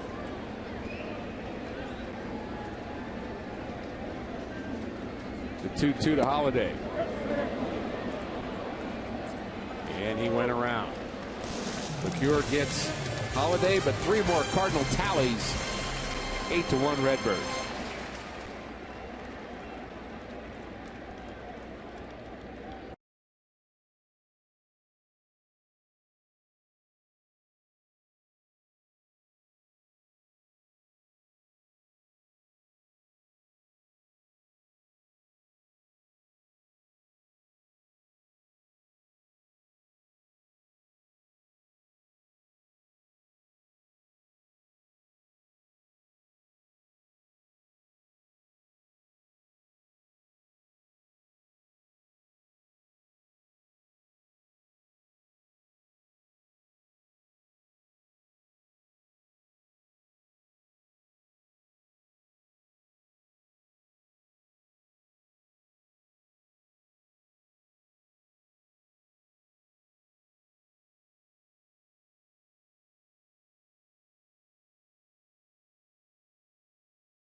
Right here in St. Louis, and Chris wants to know, why are the fans asked to pick a DH for the All-Star game when it's in a National League park? Not aware of this, what this question is even about, but if there's any time to use the DH, it is in the All-Star game. And I just think it's Major League Baseball's effort to make this the fans' game. And we do know this much. July 12th All-Star game at Chase Field is going to have the designated hitter in a National League park for the first time. But they did want the fans to vote on it. Kind of interesting that they had the fans vote on it instead of the manager pick it. But and you know, it's a lot of people believe that maybe one of the little tweaks to interleague play would be to have the DH in National League cities and play baseball in American League cities. John Jay on the run, makes a play. See, that's what a baseball player does. A baseball player uses a glove half the time. Those DH people are half a player, aren't they, Al? Absolutely. I'm not trying to put words in your mouth, but that's what I think. Well, I could think of some other things that they are, but long running catch into the corner right there. John Jay tracks down another one after a good defensive game yesterday. On your toes, be ready. Hyundai Foxborough Expo Camp.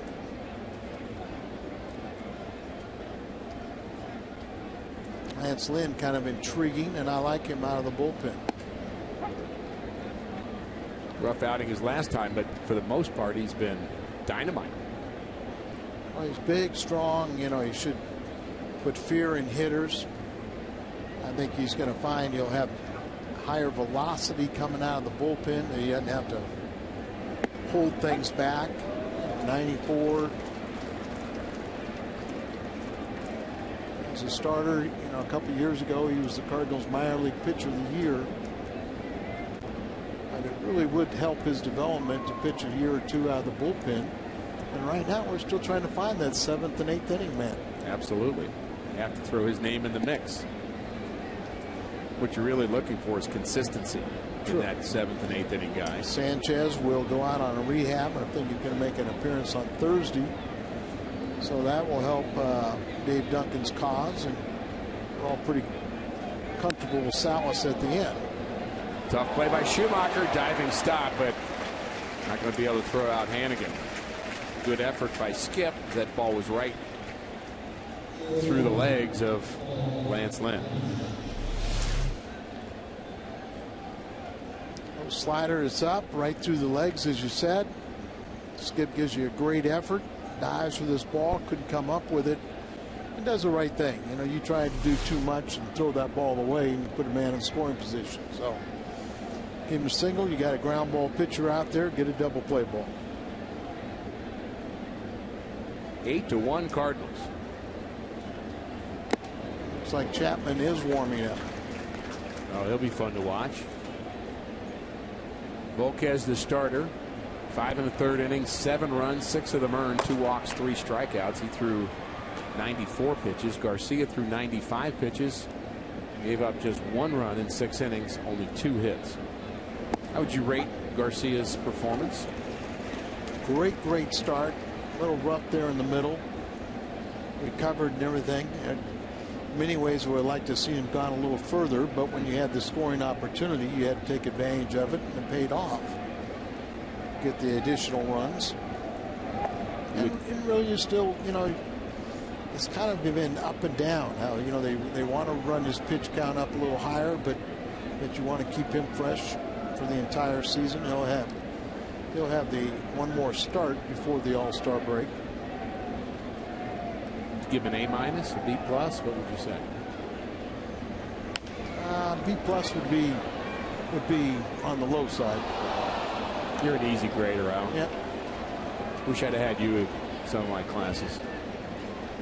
But 2 hits in 6 innings. Of course, today there are no grades. Nobody can fail, you know. Pass, fail. then they get in the real world. I got you started, didn't I, Al? 2-2 to Yannick. Chris Heisey is on deck. He had a big day recently. He hit 3 home runs in a game.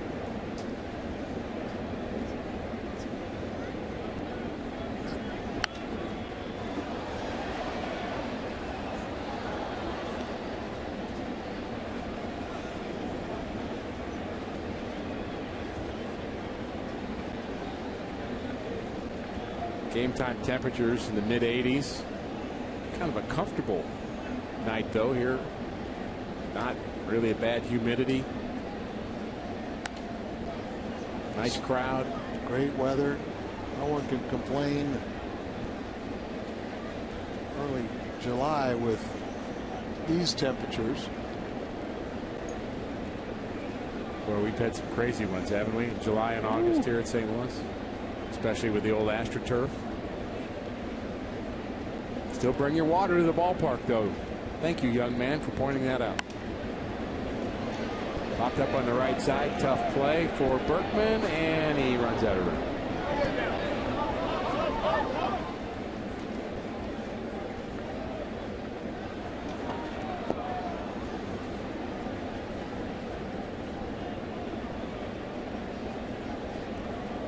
Then working in his first inning of relief. No action in the Cardinal bullpen right now.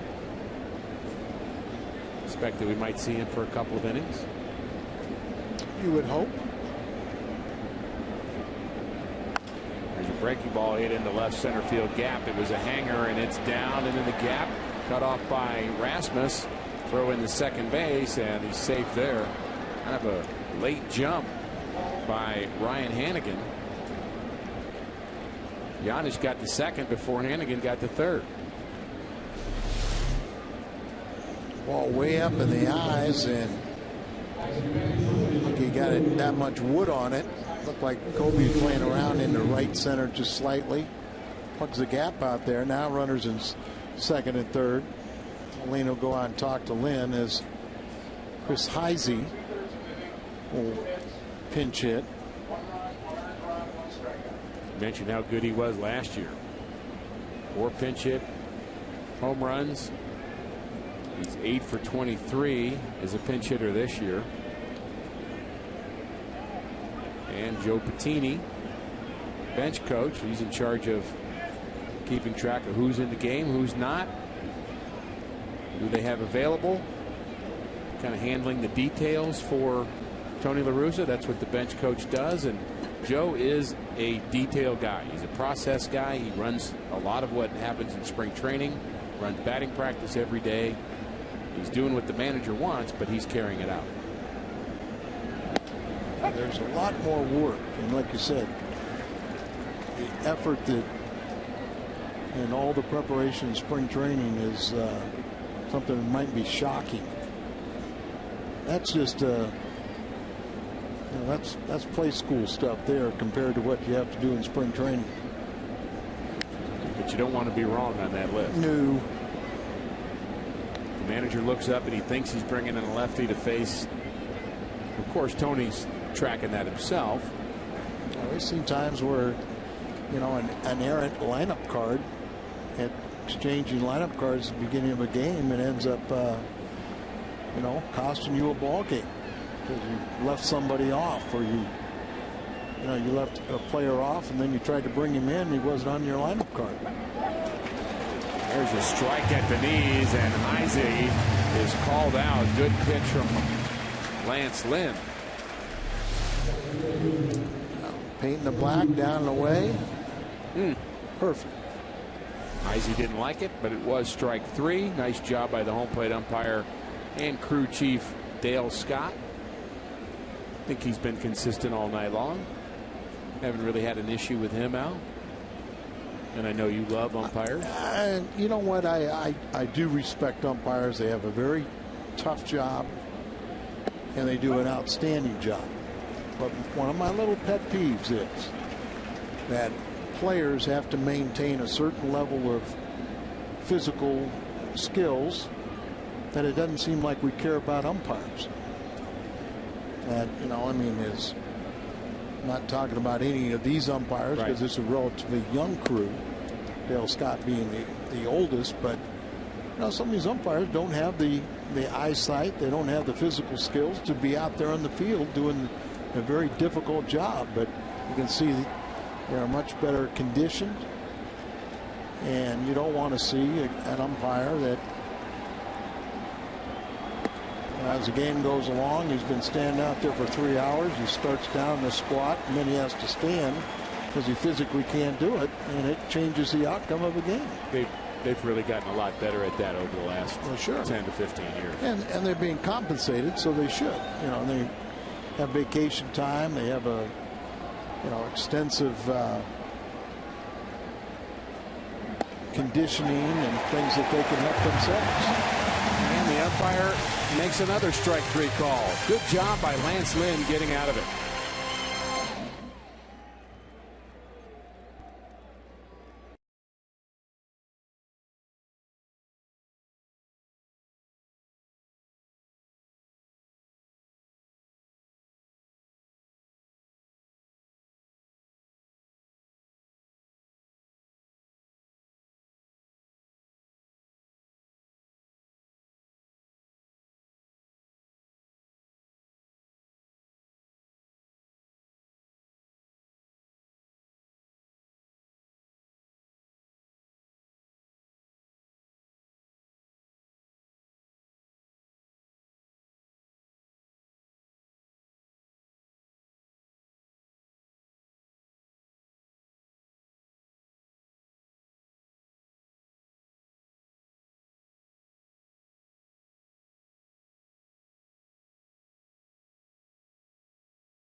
Freeze is our subject for doing more on defense. Brought to you by Home Depot.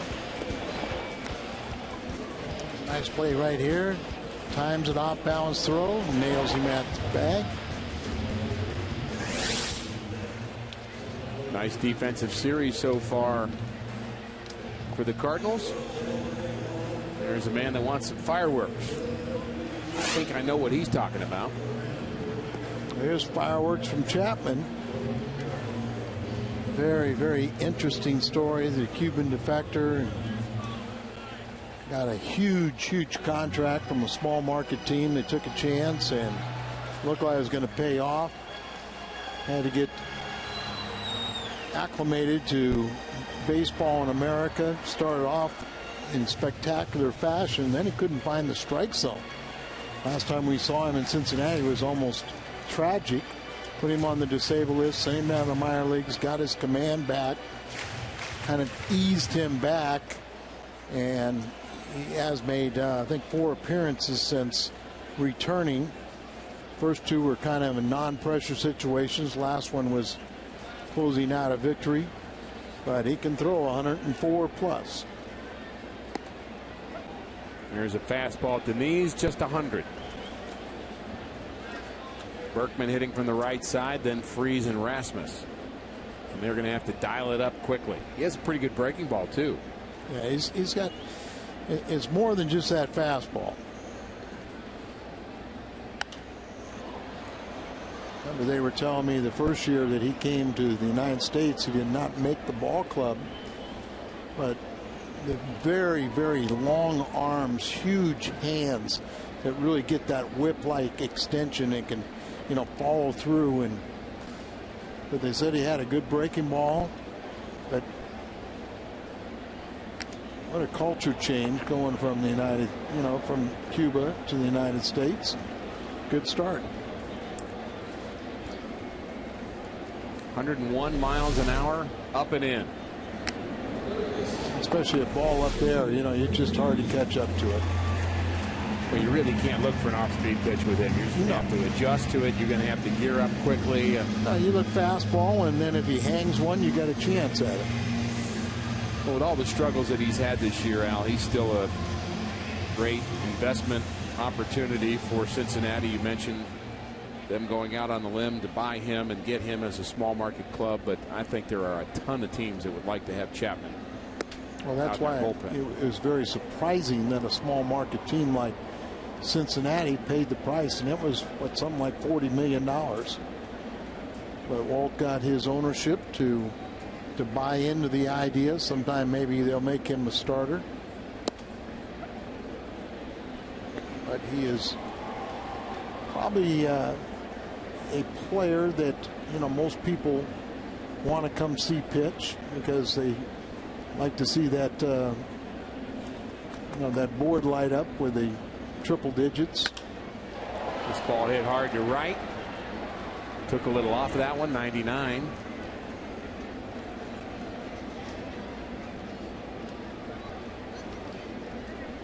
He's changing speeds, Al. Yeah, you got to change speeds, Tall, lanky, got that perfect body, tucks that front shoulder in, hides the ball back there, and then it comes firing at you. I would not want to hit against this gentleman, Nick Punto, batting for Colby Rasmus. I wouldn't mind hitting against him. I just wouldn't want to be hit by him. Well, I wouldn't want that to be a possibility. I think lefty on lefty, too, it's a little scarier. Ball's coming from behind you. Nick Punto batting from the right side, batting for Rasmus. And Nick Punto, Al, by the way, we talked about Descalzo. You said he's really kind of in the role he should be as a bench player. Punto's a guy that's been an everyday player a lot in his career, and it's going to be tough in the near future to get at bats for him. Well, he's almost the super regular, as he doesn't have a defined position, but he can bounce all over. Second, short, third, and plays outstanding defense. 8+ years in the Twins organization for signing with the Cardinals. And you can just see when he is in the field, boy, you know it. You know it. Yeah, I mean, he makes plays. Very smooth with the glove, can play a lot of places. The fact that he's a switch hitter makes him valuable. I like his presence in the clubhouse, too. We've talked a lot about Terrio and Berkman and Laird, the new Cardinals, but I like Punto, too. I think he's a gamer. You see him cheering for the guys that are playing his position, and, I mean, he is right there with them. Well, Ricky, we've all seen guys that, they're teammates, and they're always bitching, complaining, why is that guy playing and I'm not playing? Ball players know who's supposed to play. Right. And you have to accept your role. And the guys are the good teammates, are the ones who are the best cheerleaders, but yet they're always ready, for when they get a chance. Then they can say, okay, I'm going to show you I can play too. But I understand that Terrio, Freese, Schumacher, whoever it is better than I am, but I can still play too, and I can contribute.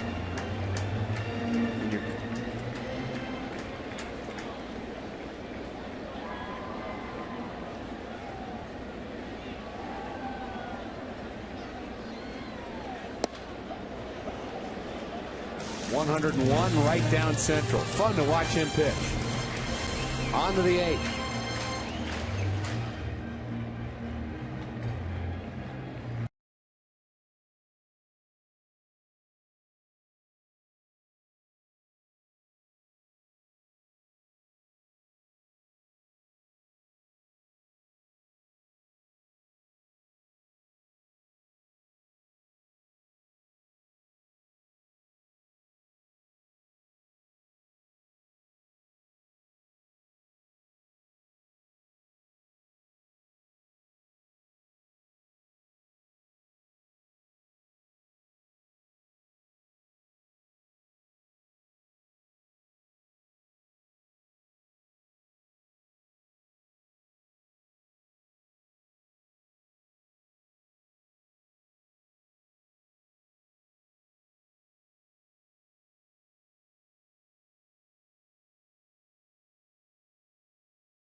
91 through 7 innings of play. Volquez, the starter for the Reds, he was knocked out. Garcia, very good outing for him, just 2 Reds hits, and Matt Holliday with 2 home runs has supplied much of the Cardinal offense. And guess who's batting?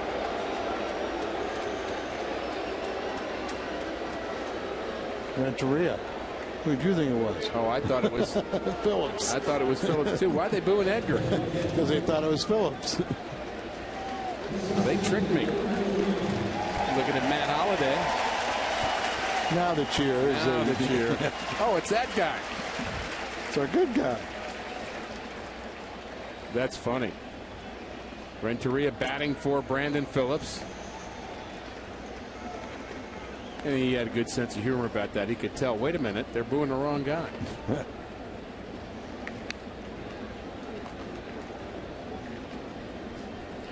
Veteran shortstop Edgar Renteria, you can't find a better guy than him. 35 years old, diminished skills, obviously, but just a quality teammate.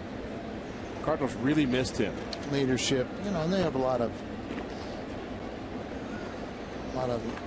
Latin players, so another guy to provide some serious leadership and teach them how to do things in a professional way. A couple times a World Series MVP.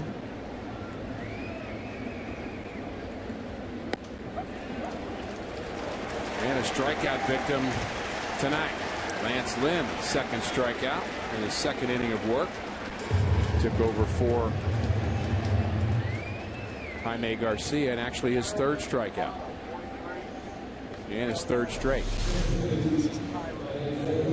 Breaking ball and freezes Edgar.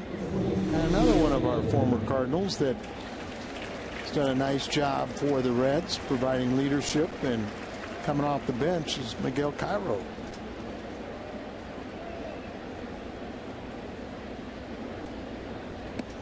Cairo had some time with the Phillies, and I saw him in spring training one year, and he said that the Phillies have said, if you don't make this team, we'd like you to be our coach. We'd like you to start coaching now. And he said, well, I'd like to keep playing. And they said, well, if you can find another job, then keep playing, but we want you to coach. And here he is still playing about 3 years later. Well, 2 years ago, you know, the workout before the opening day last season, I talked to him. He had a bad spring, and he thought he was not going to make the ball club. And you know, Walt Jockey said, "Hey, don't even worry about it. You're on our ball club." And he came up with some big hits for them last year.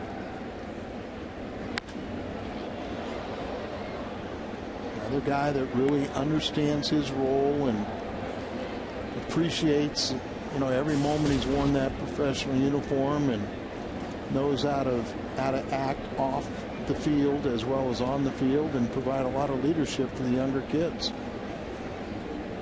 Lance Lynn, 1-2 pitch and another strikeout. That's 4 straight. Lance Lynn on a roll here in the 8th inning. The Cardinals trying to win their second straight against the Reds, and this one was a breaker.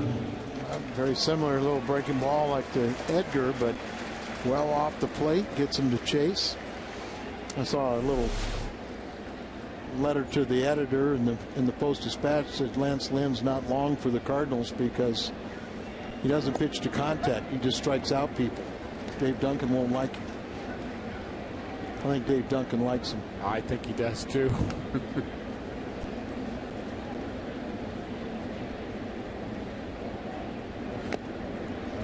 It's all about results.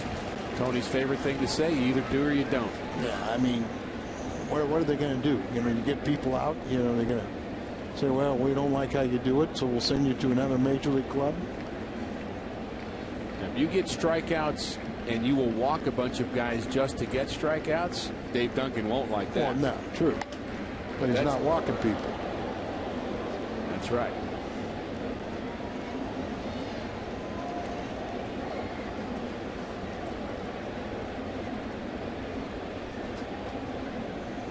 Adds up to 2,000 hits. And you see where he started in Philadelphia. Chance for Indiana.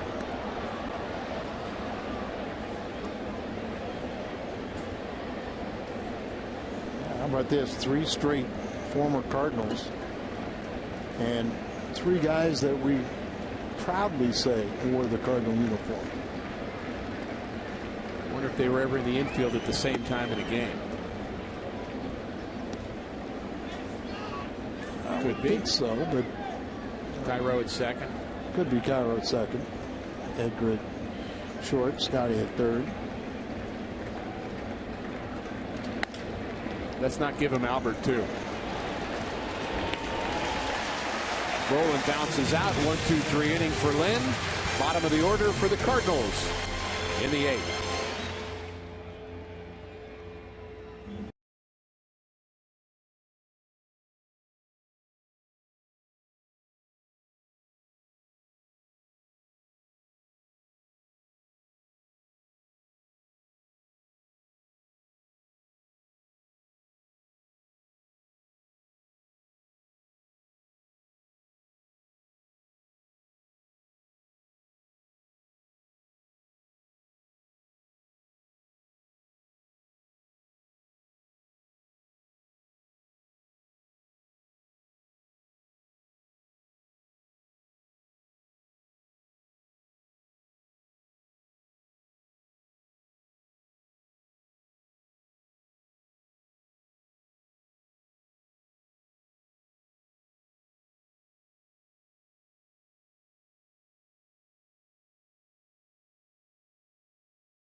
Cardinals baseball on Fox Sports Midwest is brought to you by Budweiser. Great times are waiting. Grab some buds. By Bank of America, where ATM deposits are as easy as an infield fly. No deposit slip, no envelope. With Bank of America, member FDIC. And by AT&T. Enjoying a Cardinal lead at a party suite here at Busch Stadium. So many great venues here at the ballpark, including the Champions Club, the party suites. Sometimes you just have to go out and sit out in the bleachers, too, and enjoy a baseball game. Wholesale changes as Renteria stays in game, plays second. Cairo's at first, and Arredondo now pitching. Jose Arredondo, formerly known as Francisco de la Cruz when he first came up to the big leagues with the Los Angeles Angels. Yeah. Recovering from Tommy John surgery, got off to a good start, but struggled of late. Arredondo was 150 ERA in his first 13 appearances, and then 623 in his last 9.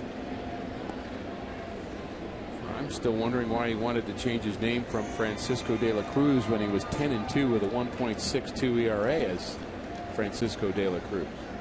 You ever heard of Interpol? Yes. What are you saying, Al? Oh, I don't know, but it just came to mind. It's Tony Cruz. I thought he was still just Tony Cruz, the player to be named later. 8-1 Cardinals. Tony Cruz batting for Molina, then Schumacher, and the pitcher spot.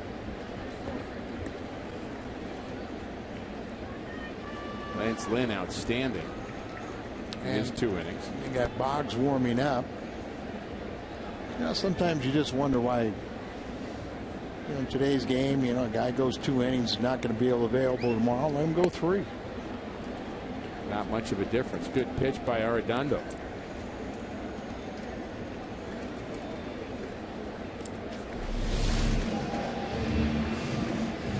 There's back. Throws that ball right by him. 94.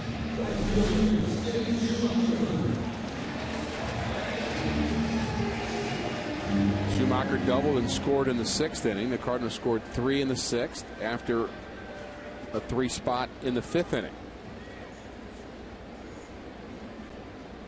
Matt Holliday had a 3-run homer in that 5th. Back-to-back homers in the Cardinal 1st. Holliday and Berkman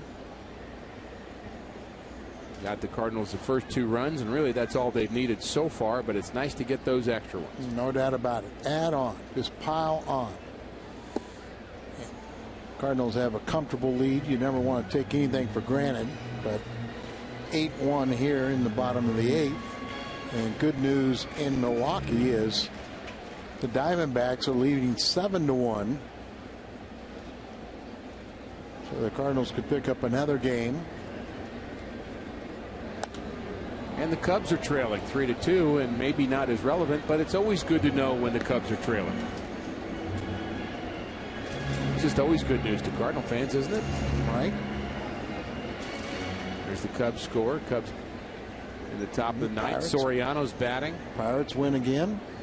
I like our scoreboard. They'll tell you how many outs. There's a guy on first base. In the Yankees-Cleveland game, we can just basically watch that scoreboard, Al. Know what's going on in the world. Boy, that is a welcome change. As you see pretty much you see the batter, the outs, who's on base, kind of keep the track of a ball game. Makes it a lot easier for fans watching out of town scoreboard. Pirates winners again, 5-1 against the Astros. And looked even better with the National League Central standings with the Cardinals leading.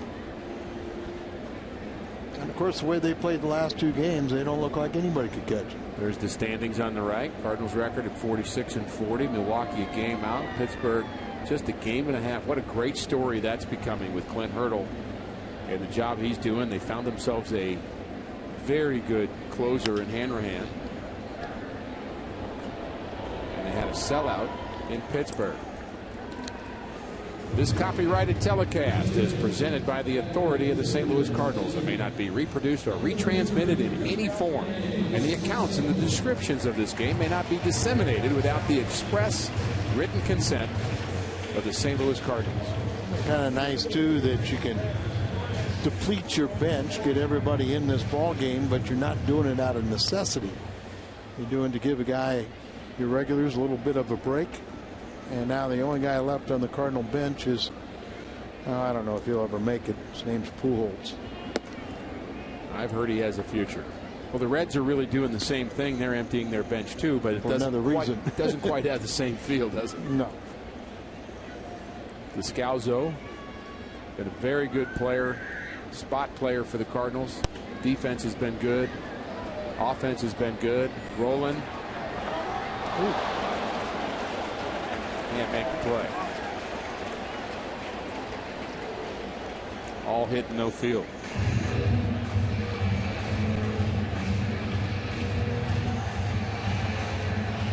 That would be sarcasm. Taken that way. I just don't want to get any letters, Al, for people that think I don't think Scott Rowland can field. So you don't think he can? Or? No. I think he's as good as they come.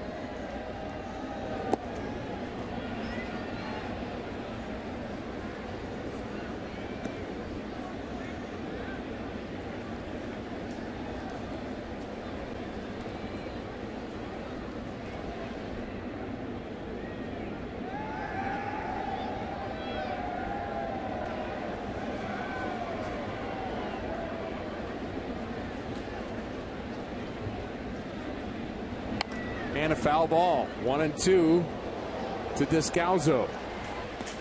We have a very interesting graphic for you. These are the players on both teams that end with an O. Terrio, huh? Or sound like an O. Well, wasn't very good in spelling, but I think somebody's worse. That graphic thanks to Keith Korn Oberman in our truck, who is the big O. Last name starts with an O. He's one of a kind, Al. Trust me, I found that out a long time ago. Thankfully.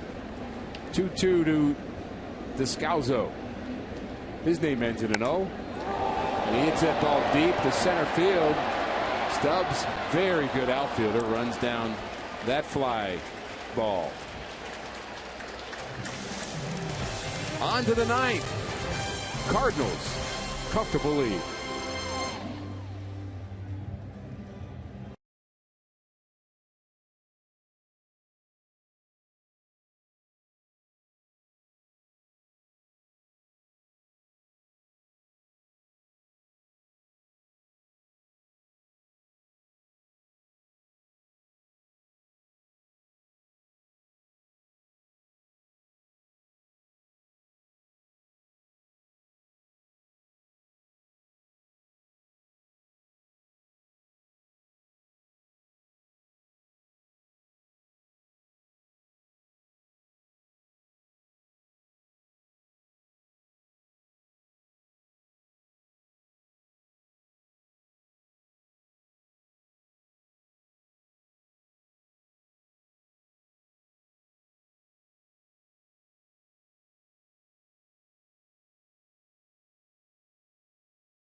In St. Louis coming up after the game on the post-game edition of Missouri Lottery Cardinals Live. Pat Paris will be with both Al Roboski and Rick Horton. Home sweet home for Jaime. Holiday gets an early start on the Home Run Derby and Tony TV. Mitchell Boggs will do the pitching for the Cardinals as we go back to the booth. And Rick and Al, guys. Thanks, Jim. Great job as always. Cardinals just 3 outs away from securing their second victory in a row against Cincinnati in this 3-game series, and Mitchell Boggs on to close it out. 27th appearance, one-time Cardinal closer, very reliable late inning man, and then picked up 3 quick saves, blew a 4th, got banished to the end of the bullpen, sent to the minor leagues for whatever reason, couldn't figure out. We're still working on that one. Yeah, we still are, and in my mind, he is a real key cog in this Cardinal bullpen. He should have some very important innings in the second half. No doubt about it. And on the Cardinals, and the bullpen is, kind of still in flux a little bit. We'd say the 6th, 7th, and 8th, but I think Boggs is definitely a part of that equation. Lance Lynn showed why he's part of that equation. So you gave Garcia an A-. What about Lance Lynn? What grade do you give him? Professor Al. I'm going to give him a definite A. I like the fact he gave up a couple hits, but he stranded them, didn't walk a man, struck out 4. A lot of games are won and lost in that 6th, 7th, and 8th inning.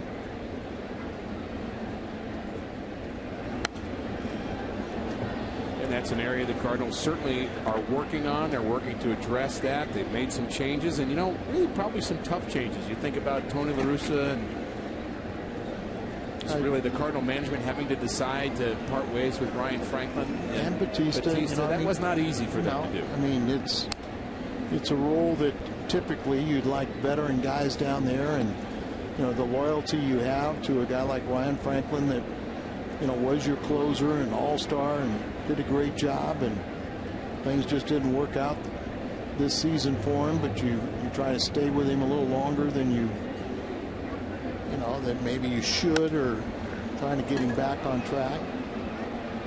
Fly ball to left. Out number one.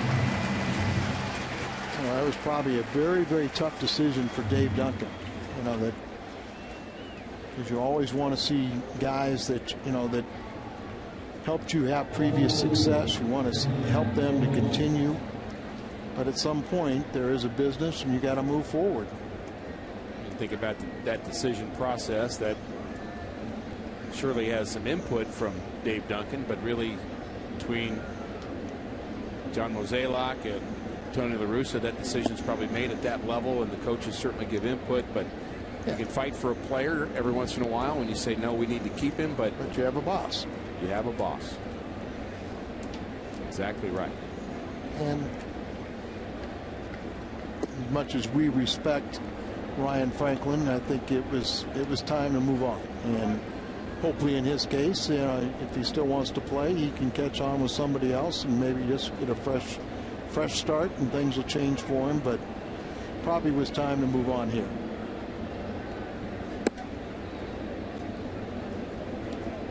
.95-mile-an-hour fastball backs Gomes off the plate. Gomes is 0 for 3. 3-0 now.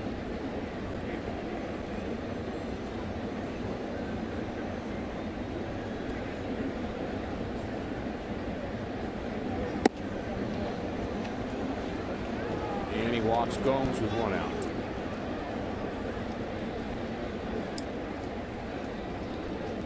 Tony telling David Freese, the first baseman, to hold him on. A little surprised by that. Yeah. Marks can't wait to get out there and shake hands. Holding him on, huh? 8-1, right-handed batter. It's interesting.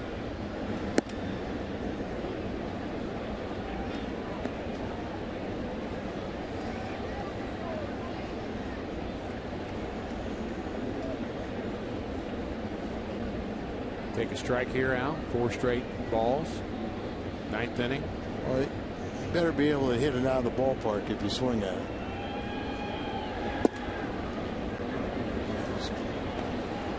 Mogsy having a little trouble with the strike zone, which really missing in the same spot too.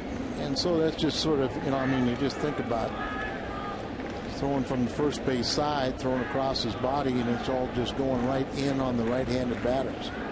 Too many more of those, and Mott's going to have to get off his little perch in the bullpen and start throwing. And we've seen Boggs earlier, a couple years ago, that you didn't know if he'd throw enough strikes, but that has not been an issue of late.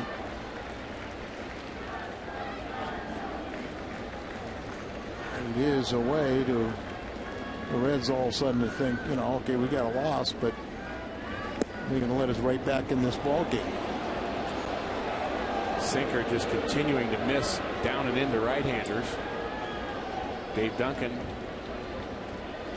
takes the trip to the mound. Tony Cruz behind the plate now.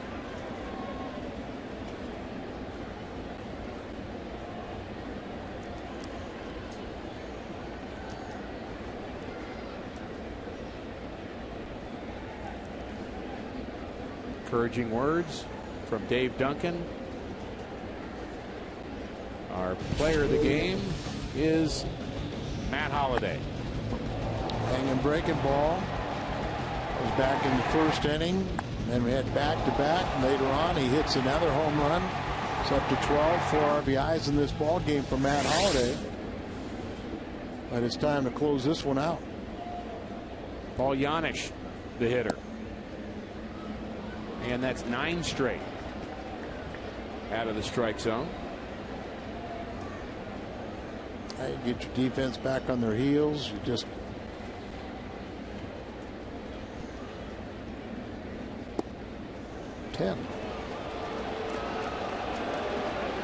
How far do you go, Al? Well, you got an 8-1 lead. I mean, it's almost embarrassing that you have to get somebody up, but You have to do it out of necessity, and the guy that gets up is all ticked off too. You know?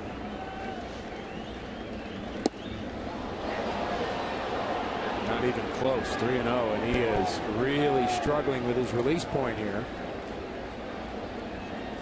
Mitchell Boggs has thrown 11 straight pitches out of the strike zone. That is hard to do. And you know, if he throws a strike right here, you know what the crowd will do. They're going to cheer.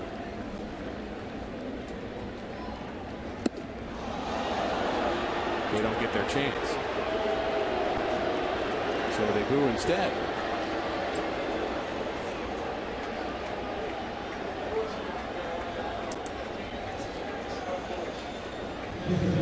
Fred Lewis, the pinch hitter, will hit with the bases loaded, and this is all Fred Lewis has done as a pinch hitter. 8 for 13 on the season. Started here last night. 0 for 4. And the action getting a little faster now in the Cardinal bullpen. Salas up. Mott.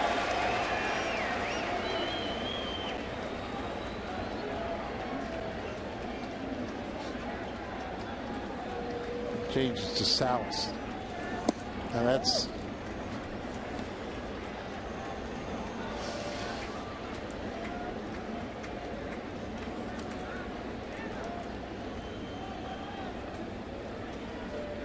almost criminal. You have to bring in Salas in a game like this. I agree. Surprised he's up. 1-1. 2-1.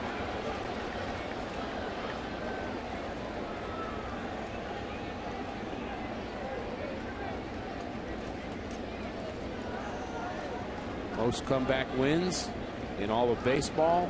Cincinnati Reds and the Colorado Rockies, both with 24. Part of that is because Cincinnati starters have that tendency to give up a lot of runs in the first inning, so they're always trailing. Colorado has some injuries. Tulowitzki and Gonzalez both hurt. Right. Big pitch here. Mitchell Boggs trying to get back on track. And he does. A swing and a miss. Strikes out Fred Lewis.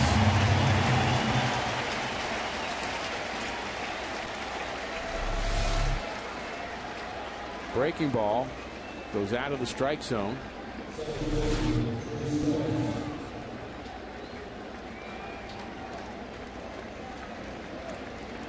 And the Reds' last hope is Drew Stubbs.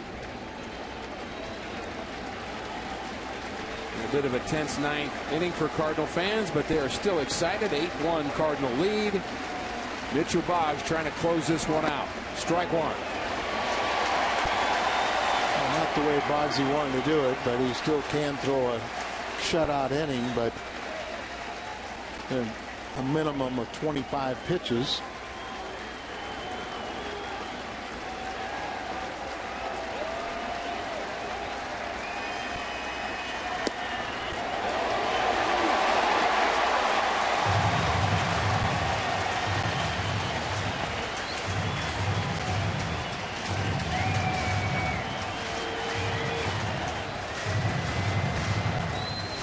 This inning kind of takes a little luster out of a great Cardinal game.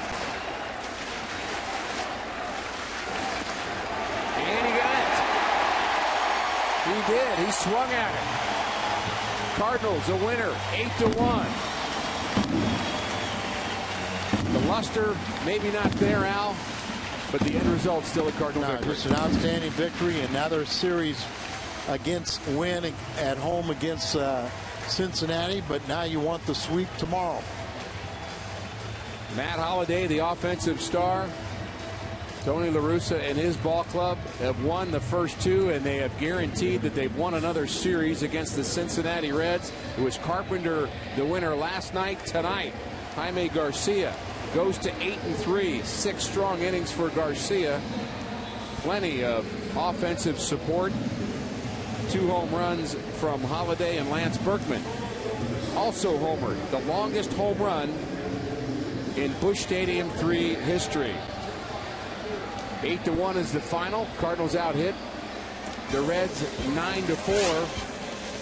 Jaime Garcia is the winner. Matt Holliday, the hero. Cardinals take game 2. Postgame is coming up next.